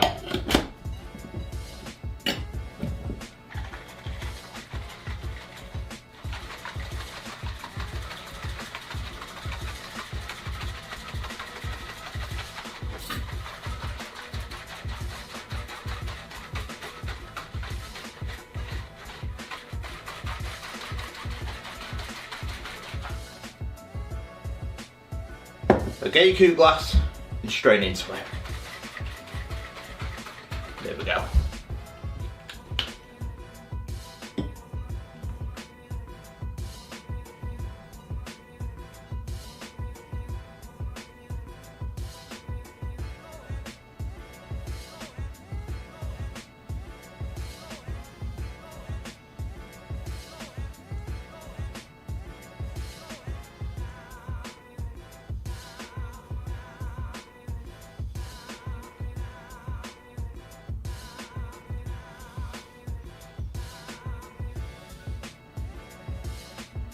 So as you can see, we've got a much better foam now. Now we've done the dry shake with it as well. What we're going to do now, guys, is garnish it with a passion fruit. And there we go, one Porn Star Martini mocktail version. I can't wait to try it. So as you can tell there, it's a lot different from the normal Porn Star Martini, that famous orange colour that I normally go for. There's a lot darker this one. So there we have it, one passion fruit martini mocktail. How does it differ? How does this taste? I can't wait to try this.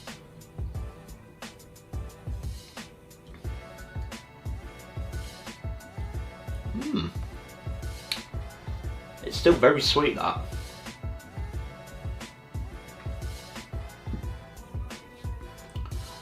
But you can tell it's different. It's still very drinkable. That's very, very nice. But it's certainly recommended as a mocktail. That is absolutely delicious.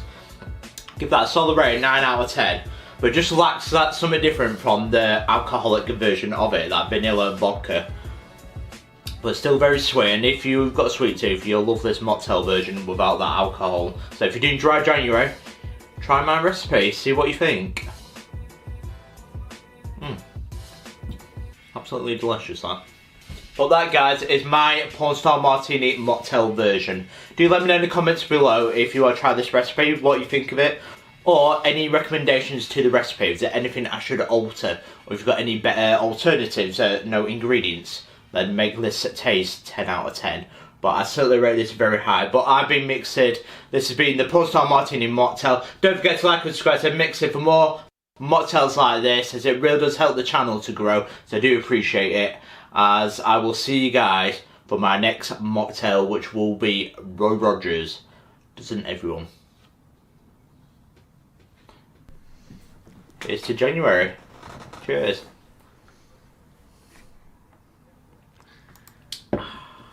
Beautiful.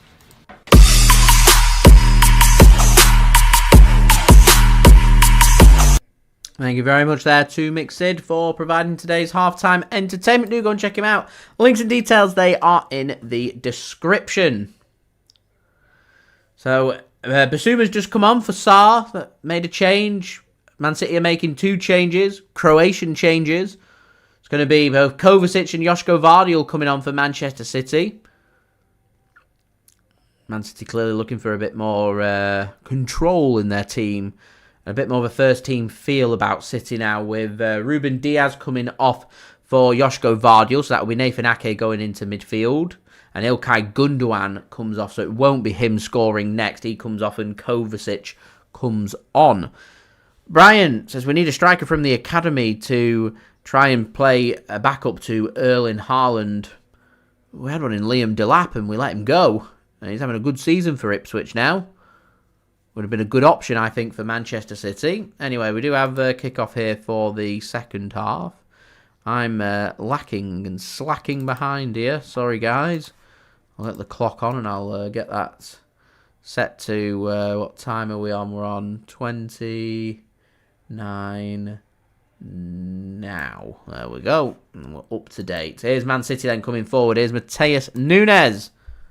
Richard, thanks for tuning in. Hoping that City can pull off the comeback, which would be great. City attacking from right to left, attacking the away fans in the second half. So we'll see if City can get back into this one.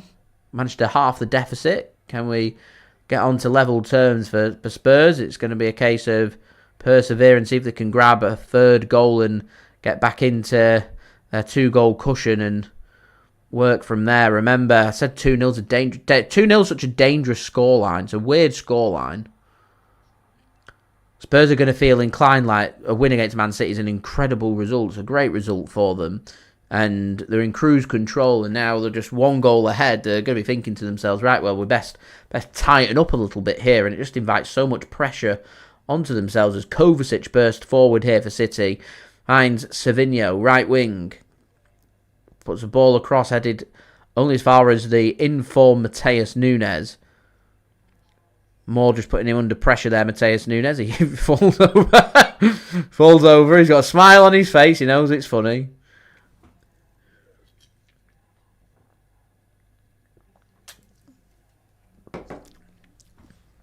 Takes the throw in for City. And Nunes just backing himself. Finds the pass to McAtee. Here's Foden. McAtee can't find his pass. McAtee just looking a bit off it as well. I think what Miles was saying at half-time, I think he might be right. McAtee just half a yard off the pace as Savinho has a shot and just wide. Looking for Savinho to try and find his first City goal. It would be great if he could get that. Here is Vicario then from that goal kick for Spurs. Sends it forward. Man City not got the squeeze onto Solanke and he finds Timo Werner. He plays a ball across looking for Nathan Ake and he's not got a full clearance on this. And a shot comes in and it's a good save from Ortega. The follow-up. Shot blocked and out for a corner. The offside flag's gone up. City weren't to know and... a good save from Stefan Ortega-Moreno in goal there for City. Shot from Johnson. Needed to be saved by Ortega and was offside against Solanke. And a free kick for Man City.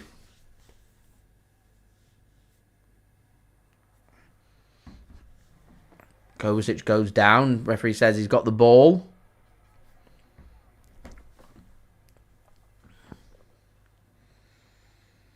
Werner puts the ball in. Too much on that. Was that a shot? Was it a cross? I don't know what Timo Werner was looking for there, but whatever it was, it's not in the back of the Man City net. And a goal kick for Manchester City. So Tottenham just clearly looking for the first phase of the second half here to try and put City under pressure. Here's John Stones. Not seen too much of John Stones this evening. Rico Lewis just plays the ball back to Ortega. He's going to send this forward. Not a good pass from Ortega. Going back to what we were saying about Ederson and distribution. Distribution's so important. Finds a pass there. City take the pressure off. We don't find the pass. Tottenham have got the ball. And we're the team that's trailing. We're the team that's chasing here. So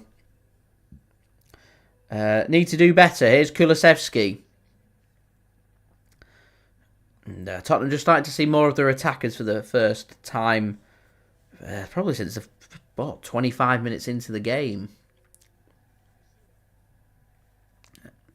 Andy, I'll pass you a nice comment on to Mixid. I have said to him before, do more non-alcoholic drinks.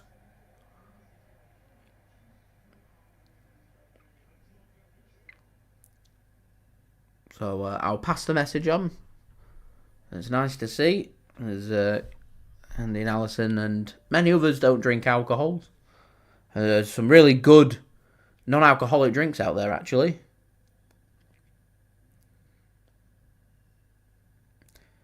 Spurs send the ball forward. Should be dealt with by Rico Lewis and is. Here's John Stones. Finds a pass to Kovacic. Back to John Stones. Poor pass there. See again, Spurs just trying to put the squeeze onto City. It sums it up really nicely there that Udogi's trying to get the fans to make some noise. That's a lovely, lovely drop of the shoulder from McAtee to try and encourage the Tottenham team. They're making another substitution because I think they're tired.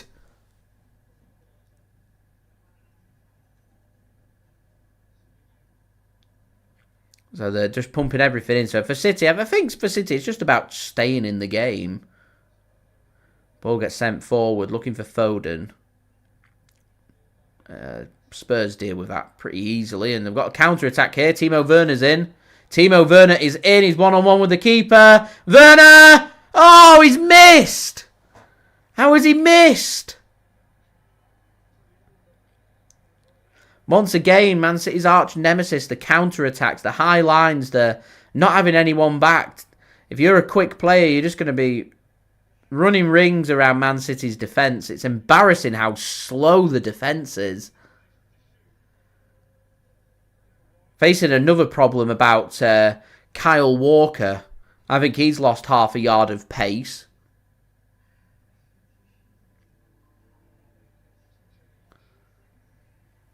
And defensively, we're just suffering because of it. Anyway, Spurs continuing just to rotate their team and try and keep things fresh. Romero's going to come off.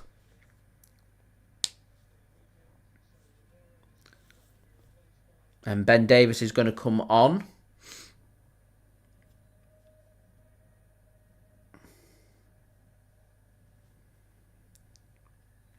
As we're into the 52nd minute here. So don't forget, guys, do leave a thumbs up now. 43 likes away from 100 likes. Do subscribe and do check out today's video sponsor, SofaScore. Links and details there in the description. Andy says, Vimto True Mancunian drink. Got some in the fridge. It's a good drink, Vimto. And Man City will get themselves a free kick there for a foul from Basuma, and he's into the book.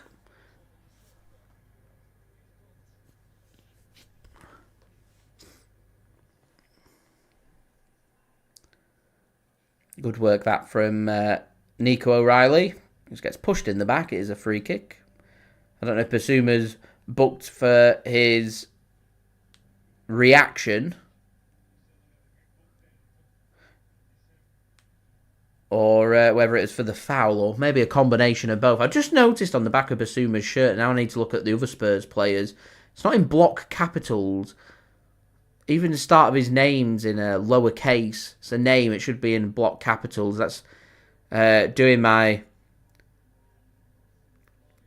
grammar conscience in for me. It's just, yeah, it's a crime against grammar. Capital letter for the start of the name. I get if you want to go lowercase for the back of your shirt, but start of the name should have a capital letter.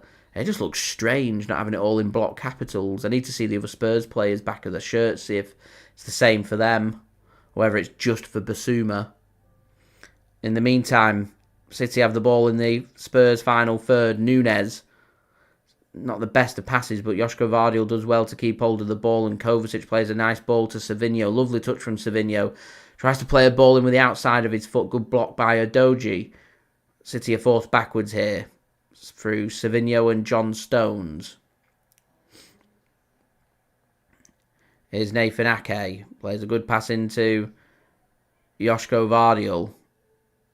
Can't find Phil Foden and McAtee can't steal the ball, and Spurs can come away with the ball, and another ball just played into space, and they've got a 3-on-1 here, surely on his own. It's a good save from Ortega once more. City are all over the place. How Spurs haven't wrapped this up yet, I have no idea. Another good save.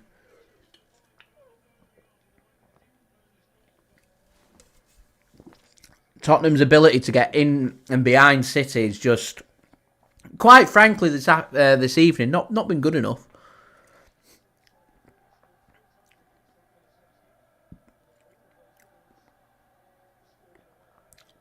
Kovacic then to Rico Lewis. Here's Nathan Ake to Kovacic.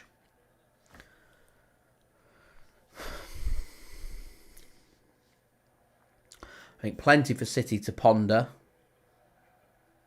John Stones to Ortega. Not a good ball from Ortega, and it's just straight to a Spurs player. He needs to be better on his distribution, Ortega, for me. A couple of good saves that he's made.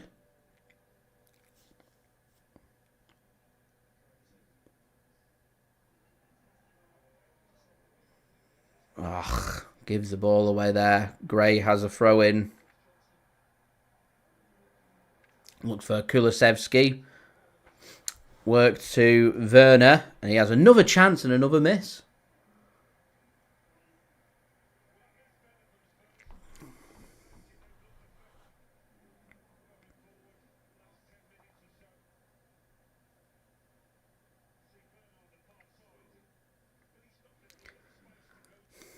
That's just...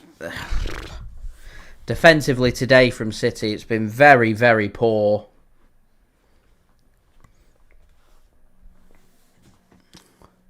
Here's Nico O'Reilly then. City just going to be surrounded out. And once again, City just need to just weather the storm. Josko Gvardiol can't find a good pass forward, and once again, Tottenham can deal with that through Gray. They can't link up with a pass there, and Nathan Ake can cut that off, and City can come forward. Here is Kovacic now to McAtee. Here's Matheus Nunes to Josko Gvardiol. Works a ball out to Savinho on the right. Into the penalty area. Driving to the byline. Cuts one across and will get a corner for Manchester City. It's better.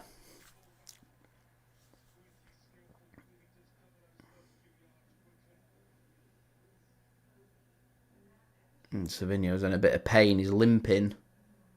And Bernardo Silva's going to come on. I wonder if this might be for Savinho. Not going to come on in time for the corner though. Foden to take, and an opportunity here for City. Foden whips one in. Headed clear, and referee spots an infringement from John Stones, and that'll be a free kick for Tottenham inside the penalty area.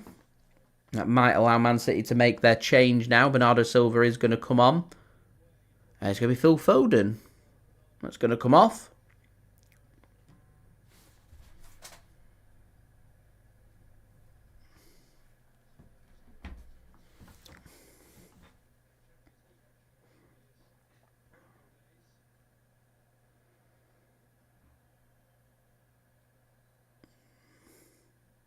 Now, Savinho's gone down now. He's feeling pain in his ankle. I think he's going to want to come off. Has he got a bit of cramp?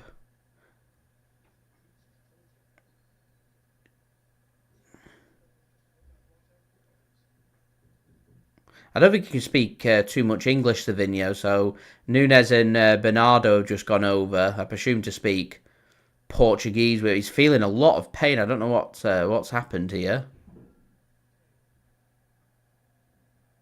Now, this isn't good. This is exactly what I said I didn't want to happen. Is an injury for a player. Let's have a look. I think he just steps on the side of his foot. I think it was Adoji when he's playing the ball across, winning the corner. I think he just steps on his foot.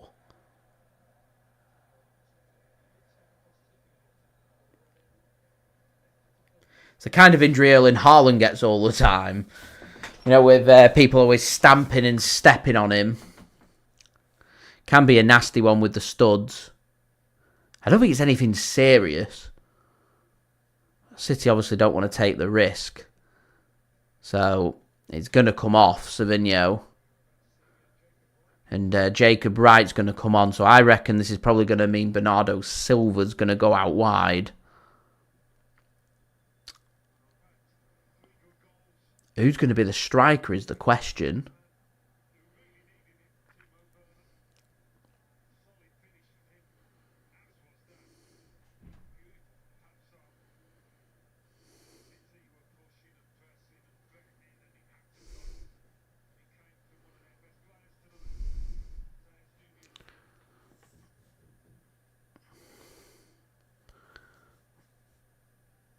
I'm still not entirely sure what's causing the discomfort for Savinho.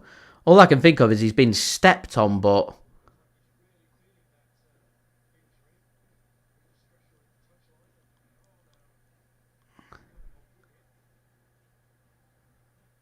They've got a stretcher out now. There's got to be something more than being stepped on for them to bring a stretcher out. This isn't good.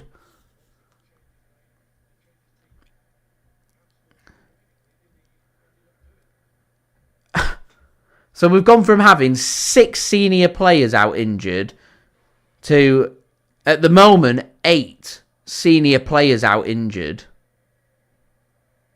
Ahead of 3 huge away games. 2 in the Premier League and 1 in the Champions League. How have Man City prepared themselves to go into the season with a squad so small? How has that happened?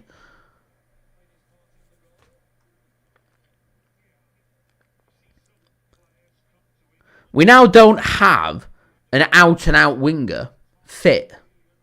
We have players who can play out wide.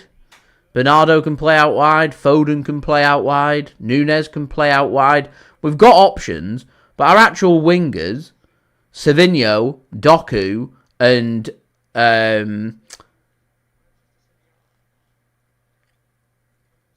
Jack Grealish are all out injured. So Savinho gets stretchered off.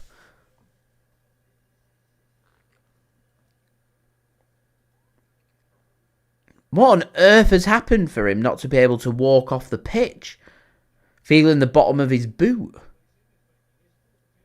So Jacob Wright comes on. Pep Guardiola just has a word with Savinho. I don't understand.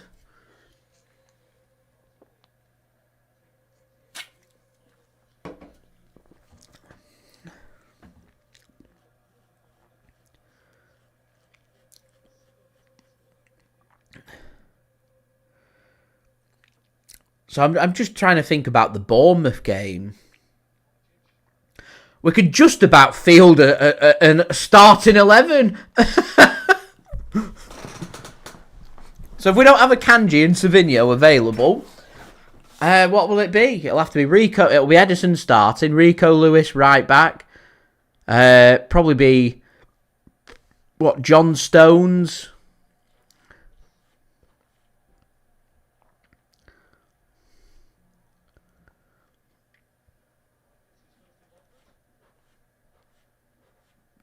Who else would it be? What would you go? John Stones, Ruben Dias, Josko Gvardiol, Kovacic. Rico Lewis can sit alongside him. Go with Bernardo and Foden.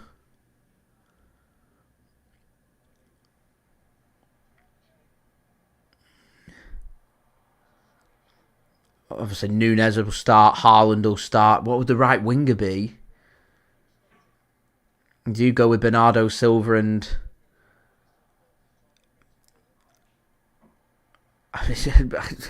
probably Ilkay Gundogan starting again.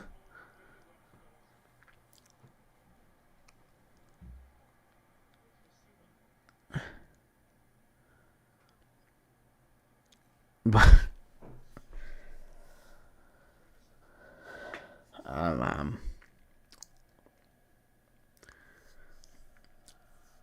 can't remember who it was. Who was it that said we should have gone with the under-17s at the start? They were spot on, whoever said that. Same result, you know, if we lose this game, we go out. I don't mind going out as long as we keep players fit, but we haven't. 2 more injuries today.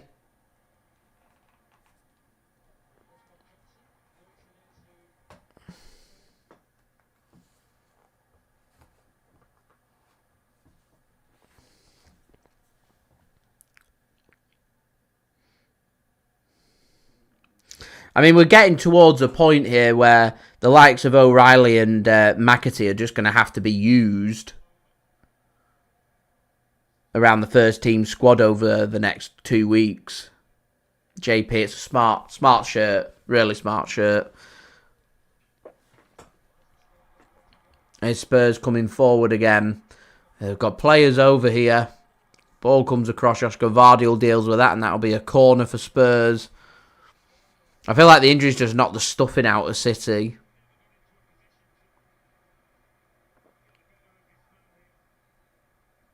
I feel like Rico Lewis is looking leggy.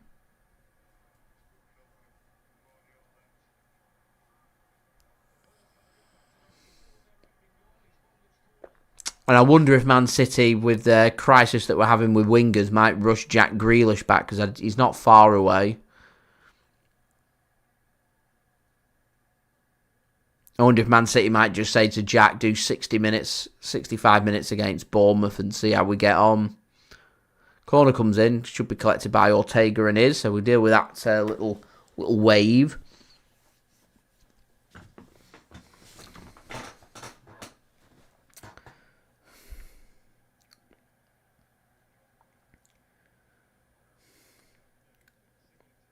Here's Matheus Nunes to Kovacic. City inside the Spurs half.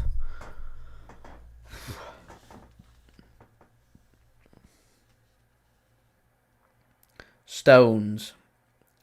Here's O'Reilly. Good work from O'Reilly. And see, this is where, if I'm Nico O'Reilly and James McAtee, they've got to be rubbing their hands. There's the opportunity here to start against Bournemouth in the Premier League at the weekend for either of them players if they can impress.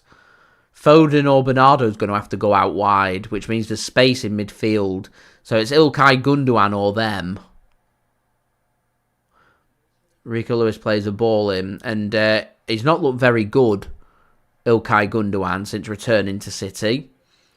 So if you're O'Reilly or you're James McAtee, surely you're rubbing your hands and thinking, I've got a chance here to get into the midfield. As Timo Werner's gone down injured for Spurs now. Feeling the wear and tear of this game.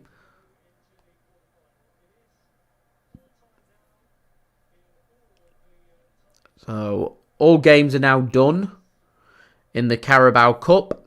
Apart from this, Liverpool go through 3-2 away against Brighton. Crystal Palace have knocked Aston Villa out. They go through. Man United have knocked Leicester out. They go through 5-2. Arsenal have beaten Preston 3-0. They go through. And Newcastle have beaten Chelsea 2-0. They go through. So the only one left to sort is this game between Spurs and Manchester City. Just reading through the commentary to see if they know what was wrong with...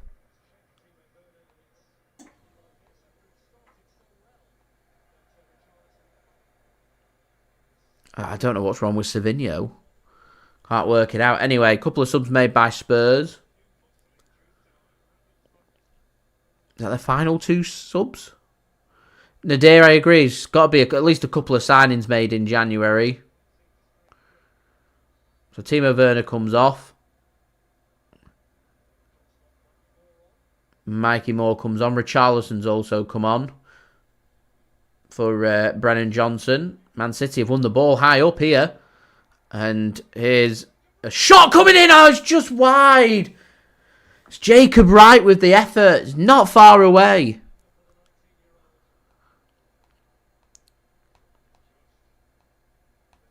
I'm just trying to read about Savinho.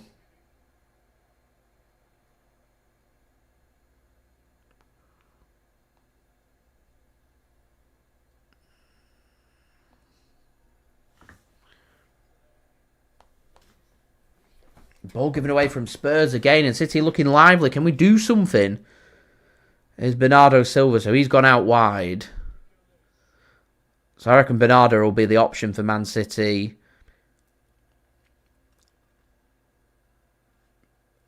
At the weekend. Bring back Liam Delap. We have got a buyback clause on Liam Delap, by the way.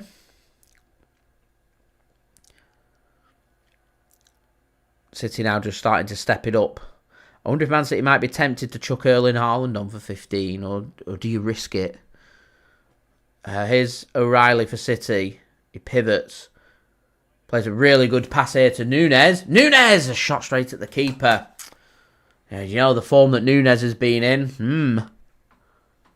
I reckon he might have been fancying that. Anyway, do subscribe, guys. Do leave a thumbs up. We're now 40 likes away from 100 likes. And do go check out today's video sponsor, SofaScore. Links and details there in the description. So, 20 minutes remaining here.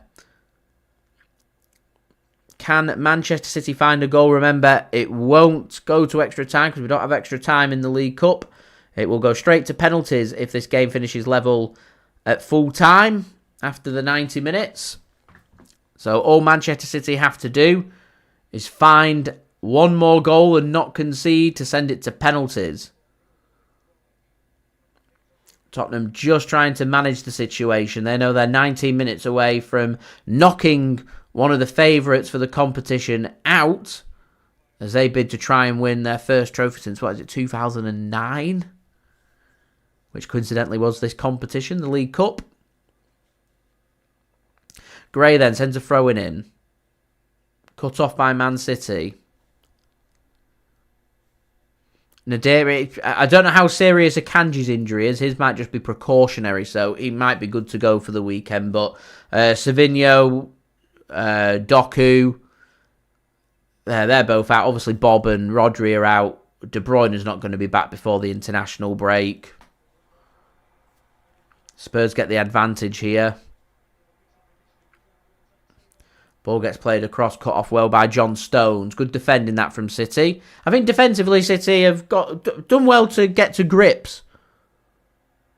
Ake needs to get his foot through that and get it clear in the end. He does well to get a goal kick. Solanke's starting just to limp now. I think he's gone out for a throw-in rather than a goal kick.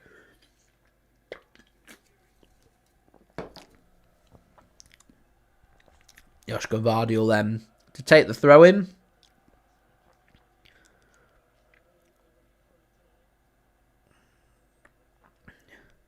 I'll tell you what, it's impressive that City have managed to sell that away end out today. Midweek League Cup game down in London. Here's Ortega, sends it long for City. Oh, he's all over him there, ref. He's given a free kick against James McAtee.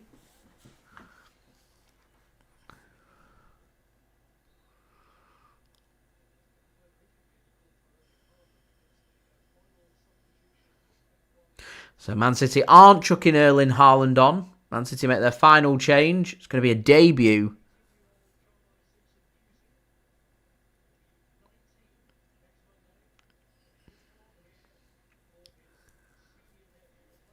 And Nathan Ake is going to come off.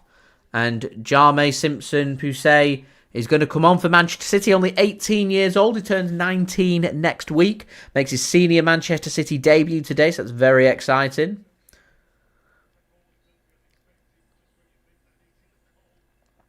So City want to give a full rest for Erling Haaland, and they have.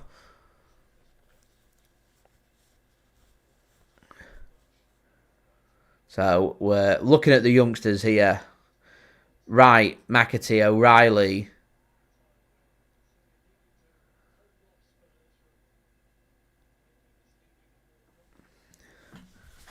What can we see from them? John Stones sends the ball forward for City, looking for Matheus Nunes. It's a lovely ball from Stones. He finds Matheus Nunes. 16 minutes remaining of the game. Here is Josko Gvardiol. Finds Jacob Wright looking for a pass back to Josko Gvardiol. Couldn't quite find him. That's lovely, lovely interception. And a lovely ball as well from Matheus Nunes. Really good work. Bernardo should have kept that in, and he hasn't. And out for a throw into Tottenham Hotspur.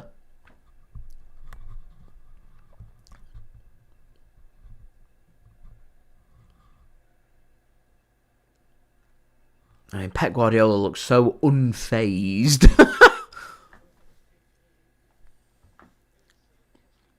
Richarlison tackled. City can get the ball back here. 15 minutes. Can we find that equaliser?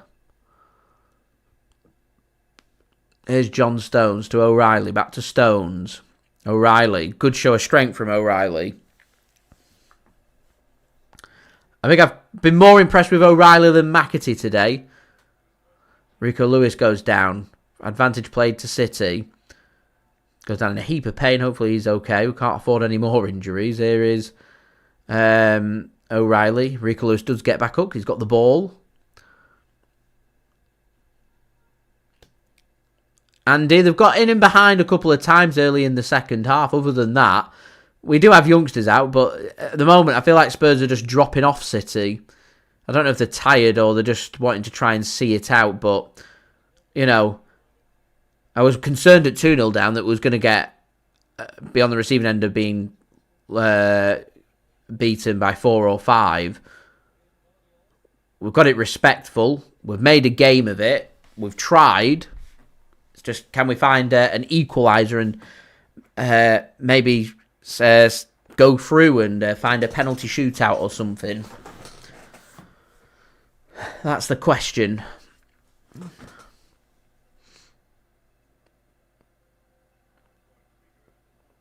That will be a free kick for Manchester City. Dominic Solanke bringing down Johnny Stones. The clock ticks away. 14 minutes. Nadir says our medical team is finished. What are the medical team doing? How are they protecting the players? What are they doing in the recovery? 8 senior players being out injured is not a good look. We're not going to have a fully fit squad for the whole season. Again, not a good look as Josko Gvardiol goes down. And he's in pain now. He's back on his feet. I mean, we're going to have to make our substitute bench up with all young players near enough at the weekend, aren't we? What's our senior squad like? 18, 19 players? There would near enough be a bench made up of young players and goalkeepers.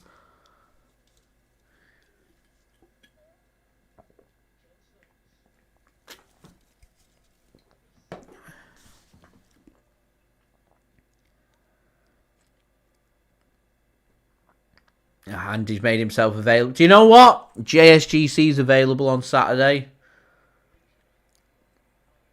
If they need me, email me. We'll be there. We'll make ourselves available for selection.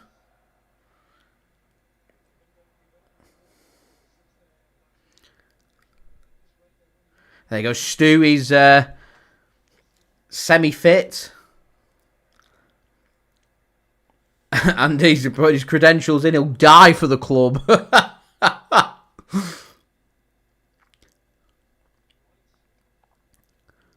Nadir's available for the right wing. I'm available. I mean, I'm horrific, but I'm available. If we need the options, you need a player. Here's Bernardo Silva. Well, we need a poster. Your team needs you. Richarlison just skips past Nico O'Reilly and that's lovely defending from Simpson. Pudsey cuts that off. Says, nah, Dominic Solanke. Stu's more of a defender midfielder. Well, we're down to the bare bones in them positions as well. Stu's available. You see, we're starting to feel better already. We've got at least 5 players ready here. Ready and waiting if needed.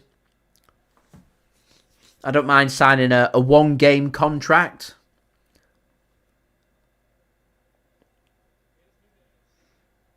Here's Matheus Nunes, plays a pass in. Jacob Wright squares on a cross, gets a corner. Good stuff. Nadir, a double-barreled name. I presume both parents' name. One's Simpson, one's Persay. I'm sure that's how it's pronounced. I dare not say the other version of how it might be pronounced, just in case we get demonetised. We don't want to be demonetised. And he's willing to play for free. Push there, surely, not ref. John Stones goes down. You see, if it's the other way, he gives a free kick. Pushed him in the back. Anyway, here's Bernardo Silva. Ball gets hooked in, headed clear, only as far as Wright squares one across, and here's Bernardo, hooks one. Is anyone there? Shot comes in. It's out for a throw-in. Jacob Wright with the effort. He tried it once. It didn't work. He gets hooked to back in. And now try it again. Gets it horrifically wrong.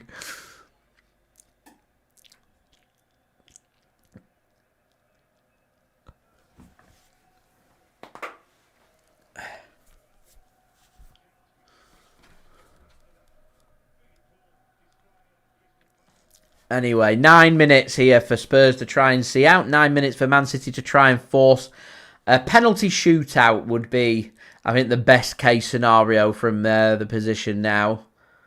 Can't see City scoring twice. I might be wrong, but I can't see City scoring twice in the final 10.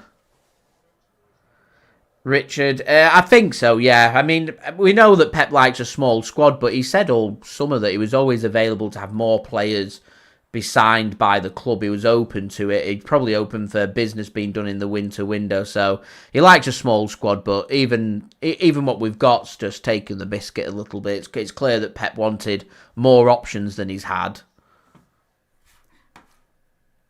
We are within our best interest, Nadir, of going out, to be honest. We could do with a week-long rest at some point in December.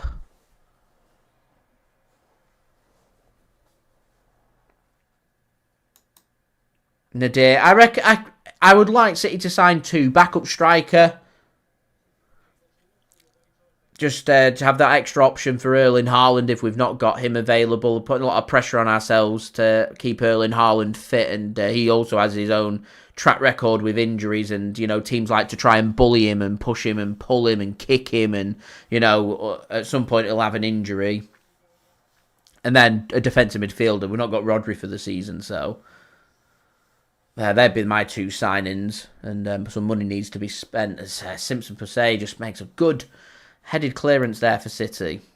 Anyway, guys, don't forget, leave a thumbs up. Now 41 likes away from 100 likes. Do subscribe and do check out today's video sponsor, SofaScore. It's free to download. Links and details there in the description, or you can use the link in the live chat or the QR code on screen. Adair would like to see Zubimendi signed by City from Real Sociedad. He's got, is it €60 million release clause? Affordable option. I reckon we could pick up a backup striker for around 20 million.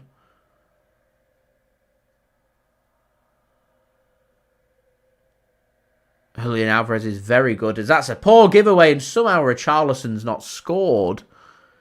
Kyogo would be a good option from Celtic. It was linked in the summer. I don't know how Richarlison's not scored. I don't know how Spurs are still only winning by 1. There's a terrible throw from Josko Gvardiol. Just handed the ball on a play. It's almost like Josko Gvardiol says, "Here, Spurs, please score and put us out. We need the rest." And Spurs don't oblige with the gift. Christmas come early, that for Spurs and Richarlison there, as that's a corner for Spurs. 6.5 minutes then remaining for them.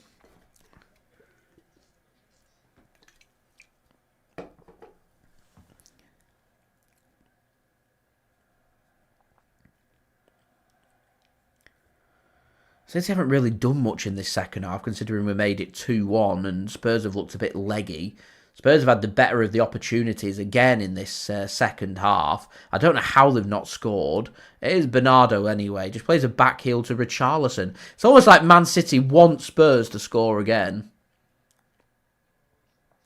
Richarlison's brought down there by Rico Lewis.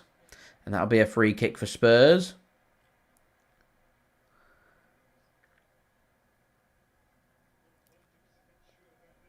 That font on Tottenham's shirt's weird. Bentancur. It's all in lowercase. What's going on there? I really don't like the shirt printing of Spurs. It's weird.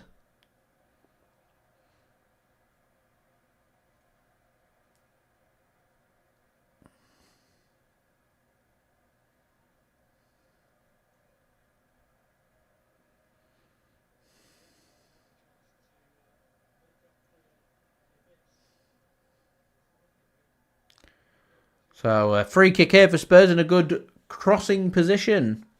City have got some defending to do. Got everybody back. Free kick comes in. It's low down and an awkward one for City to deal with, but Kovacic does well to deal with it in the end.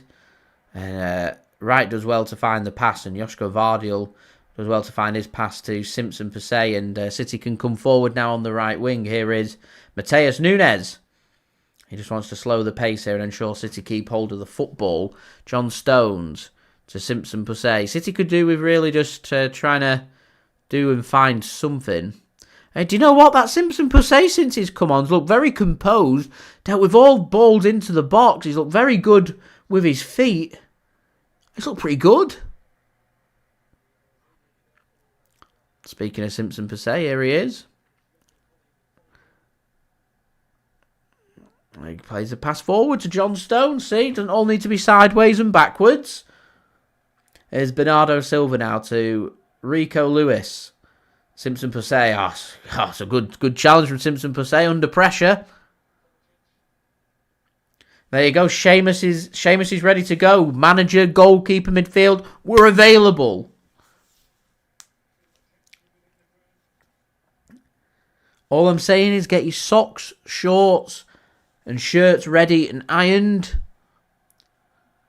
Shine your boots. We're good to go. Long ball forward then from Ortega. Finds Matheus Nunes.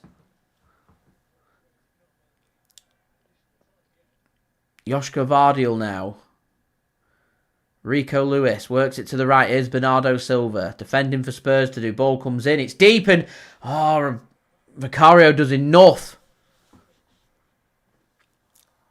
Poor clearance though from Spurs, and Josko Gvardiol gets a corner.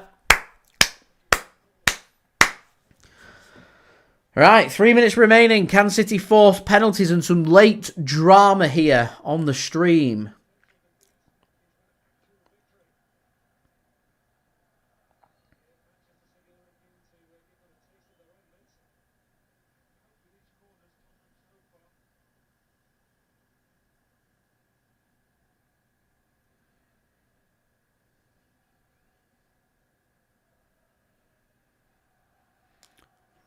McAtee's in there, Jacob Wright's in there, Simpson Persay's in there. And some defending for Spurs to do. Ball's hooked in, the keeper's missed it, Oh, what a clearance on the line from Udogie. Oh, I don't believe it. There was the chance. It's Nico O'Reilly. It's sneaking in. It's wonderful defending. Oh, I don't believe it. Another corner then. Bernardo to take. Header one and over the bar. Josko Gvardiol with the header. There was the chance, guys. John says he's available to cut orange, deliver water bottles, can do the ball bags. He's ready. He's good to go. Just getting a replay of that Nico O'Reilly effort. Ah. Do you know there's nothing wrong with what he did? It's just good defending. Desperate, but good defending from Spurs. Minute and a half to go. I thought it was Udogie. It was Basuma, sorry, on the line. Here's Richarlison. Oh, here comes Spurs now. Ball gets played across. Ortega deals with it. In the final minute then of normal time, plus There's going to be a fair whack added on here, to be honest, with the stretcher of Savinho. And he's all over Nunes there, and the referee pulls that back. Free kick, yellow card out, graze into the book. And we're getting towards man of the match time.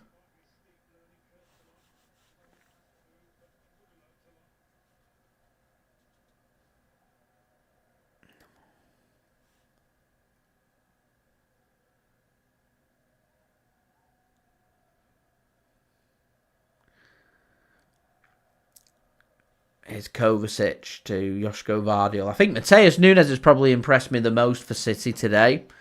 So if I had to give a City player the man of the match, it'd be him. I mean, Spurs have been guilty of some big misses. Timo Werner's scored the opening goal. I think he's had a good game. As the ball gets played across, and in the end, cleared into the first of 6 minutes then. 6 minutes for Man City to try and rescue their Carabao Cup campaign for the 24-25 season. Here's Kovacic to Simpson Persay. Works the ball to the left. Matheus Nunes now. To Simpson Persay. Here's Rico Lewis. Work to the right-hand side. Here's Bernardo Silva. So you've got everyone forward now.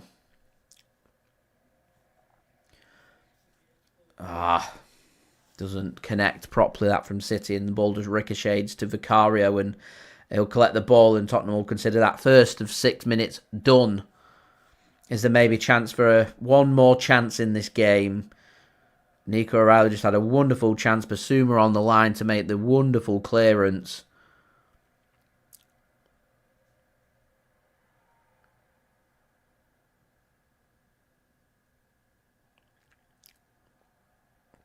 Here's Josko Gvardiol.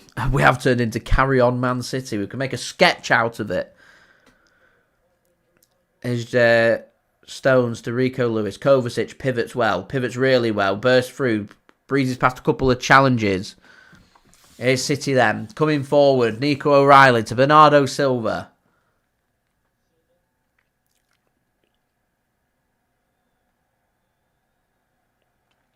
Simpson Persay.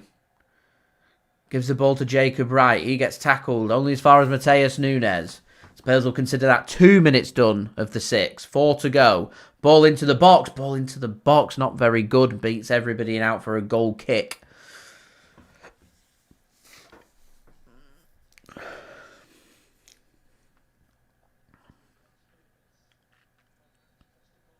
Yeah, Nadir, I'm hoping not too serious.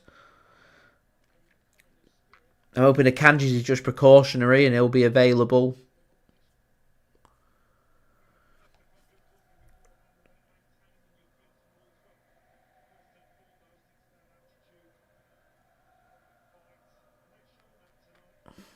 Ball gets sent long. Richarlison flicks that on. Josko Gvardiol does well just to chest that back to the keeper.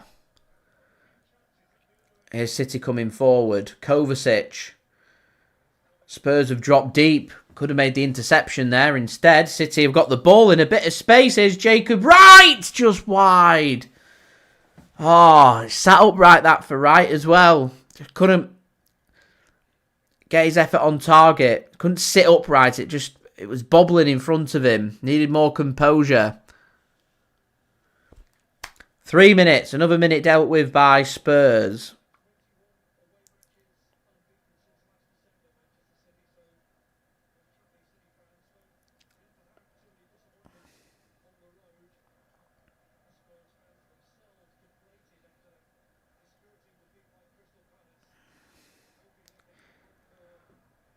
Is throwing for Man City then. 2.5 minutes remaining. I feel like there's chance. There's one more chance in this game. Here's Kovacic to Rico Lewis. Simpson Persay.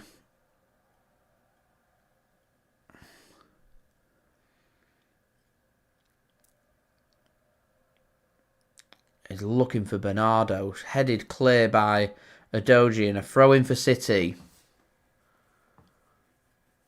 Bernardo Silva takes the throw in quickly. Here's Stones. Another minute ticked off. Just 2 more remaining. He gets a shove in the back there, ref. Doesn't give the free kick, and Spurs think about coming forward. Here's Richarlison now. He plays his pass forward and dealt with by Simpson per se. He's looked really good, that Simpson per se. I want to see more of him. He's looked really good.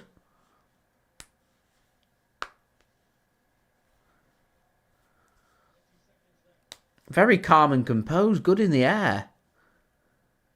Tiny little player. We've only seen, 15 minutes of him, but he's looked good. Here's Stones. Got Bernardo on the right. Use him. Here we go. Chance for City to put a ball in the box. They do, and Nico O'Reilly gets his head onto it, and it's into the stands. Another minute ticked off by Spurs. Andy and Alison, thanks for tuning in. Much appreciated. The JSGC Army in full strength this evening. We will be back again Saturday, 2:30 GMT. We will be back for the live stream of the AFC Bournemouth Manchester City game. I'm doing a live stream over on Big Up. If you want to go and check that out, links in the description. It's free to sign up and become a member of my channel. We will do more analysis from this game, and we'll look towards the Bournemouth game as well. So do go and check that out. That would be much appreciated. Header comes in. That's a throw-in for Spurs. And that could be that. Now we're at the discretion of the referee. Haaland is having fun on the bench. Pep Guardiola's got a smile on his face. I said at the start, when we was 2-0 down after 25 minutes, City didn't look that bothered. Anyway, keeper sends it long. And there we go. Tottenham Hotspur win the game by 2-1, and they knock Manchester City out of the Carabao Cup. Are we going to lose any sleep on this? Absolutely not. Absolutely not, because, you know, we get an extra week's rest in December. We're down to the bare bones. I wanted to escape out of Tottenham Hotspur Stadium injury-free, and it hasn't happened, unfortunately. So, yeah, there we go. Thank you so much to everybody for tuning in. It is much appreciated. Black Rose not a fan of Heung Min Son's fashion there. Anyway, yeah, as I said, we will be back for another live stream on Saturday, so I will see you for that. So thank you so much to everybody for interacting with me today. Don't forget, leave a thumbs up. We're aiming for 100 likes in the post-production. Any help towards that would be great. Do subscribe if you're new around here. Social media links, including my Big Up, where I'm going to be doing a stream tomorrow, 4 p.m. GMT. Go and check it out. Link is in the description to go and check out my Big Up. Become a member on there. It is free. That would be much appreciated. Also, don't forget as well, Twitter, Instagram, TikTok links. They're in the description, along with my email if you want to hit me up for any sponsorship for any videos or any general business inquiries. Don't forget as well to subscribe. That would be great. And finally, do go and check out today's video sponsor, which is brought to you by SofaScore.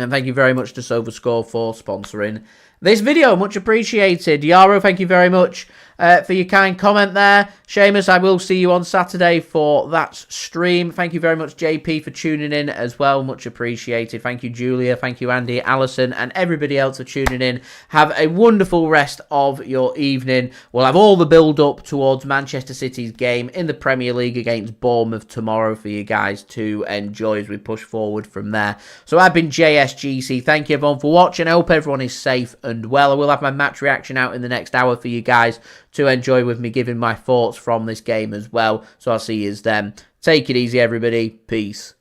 Ciao for now.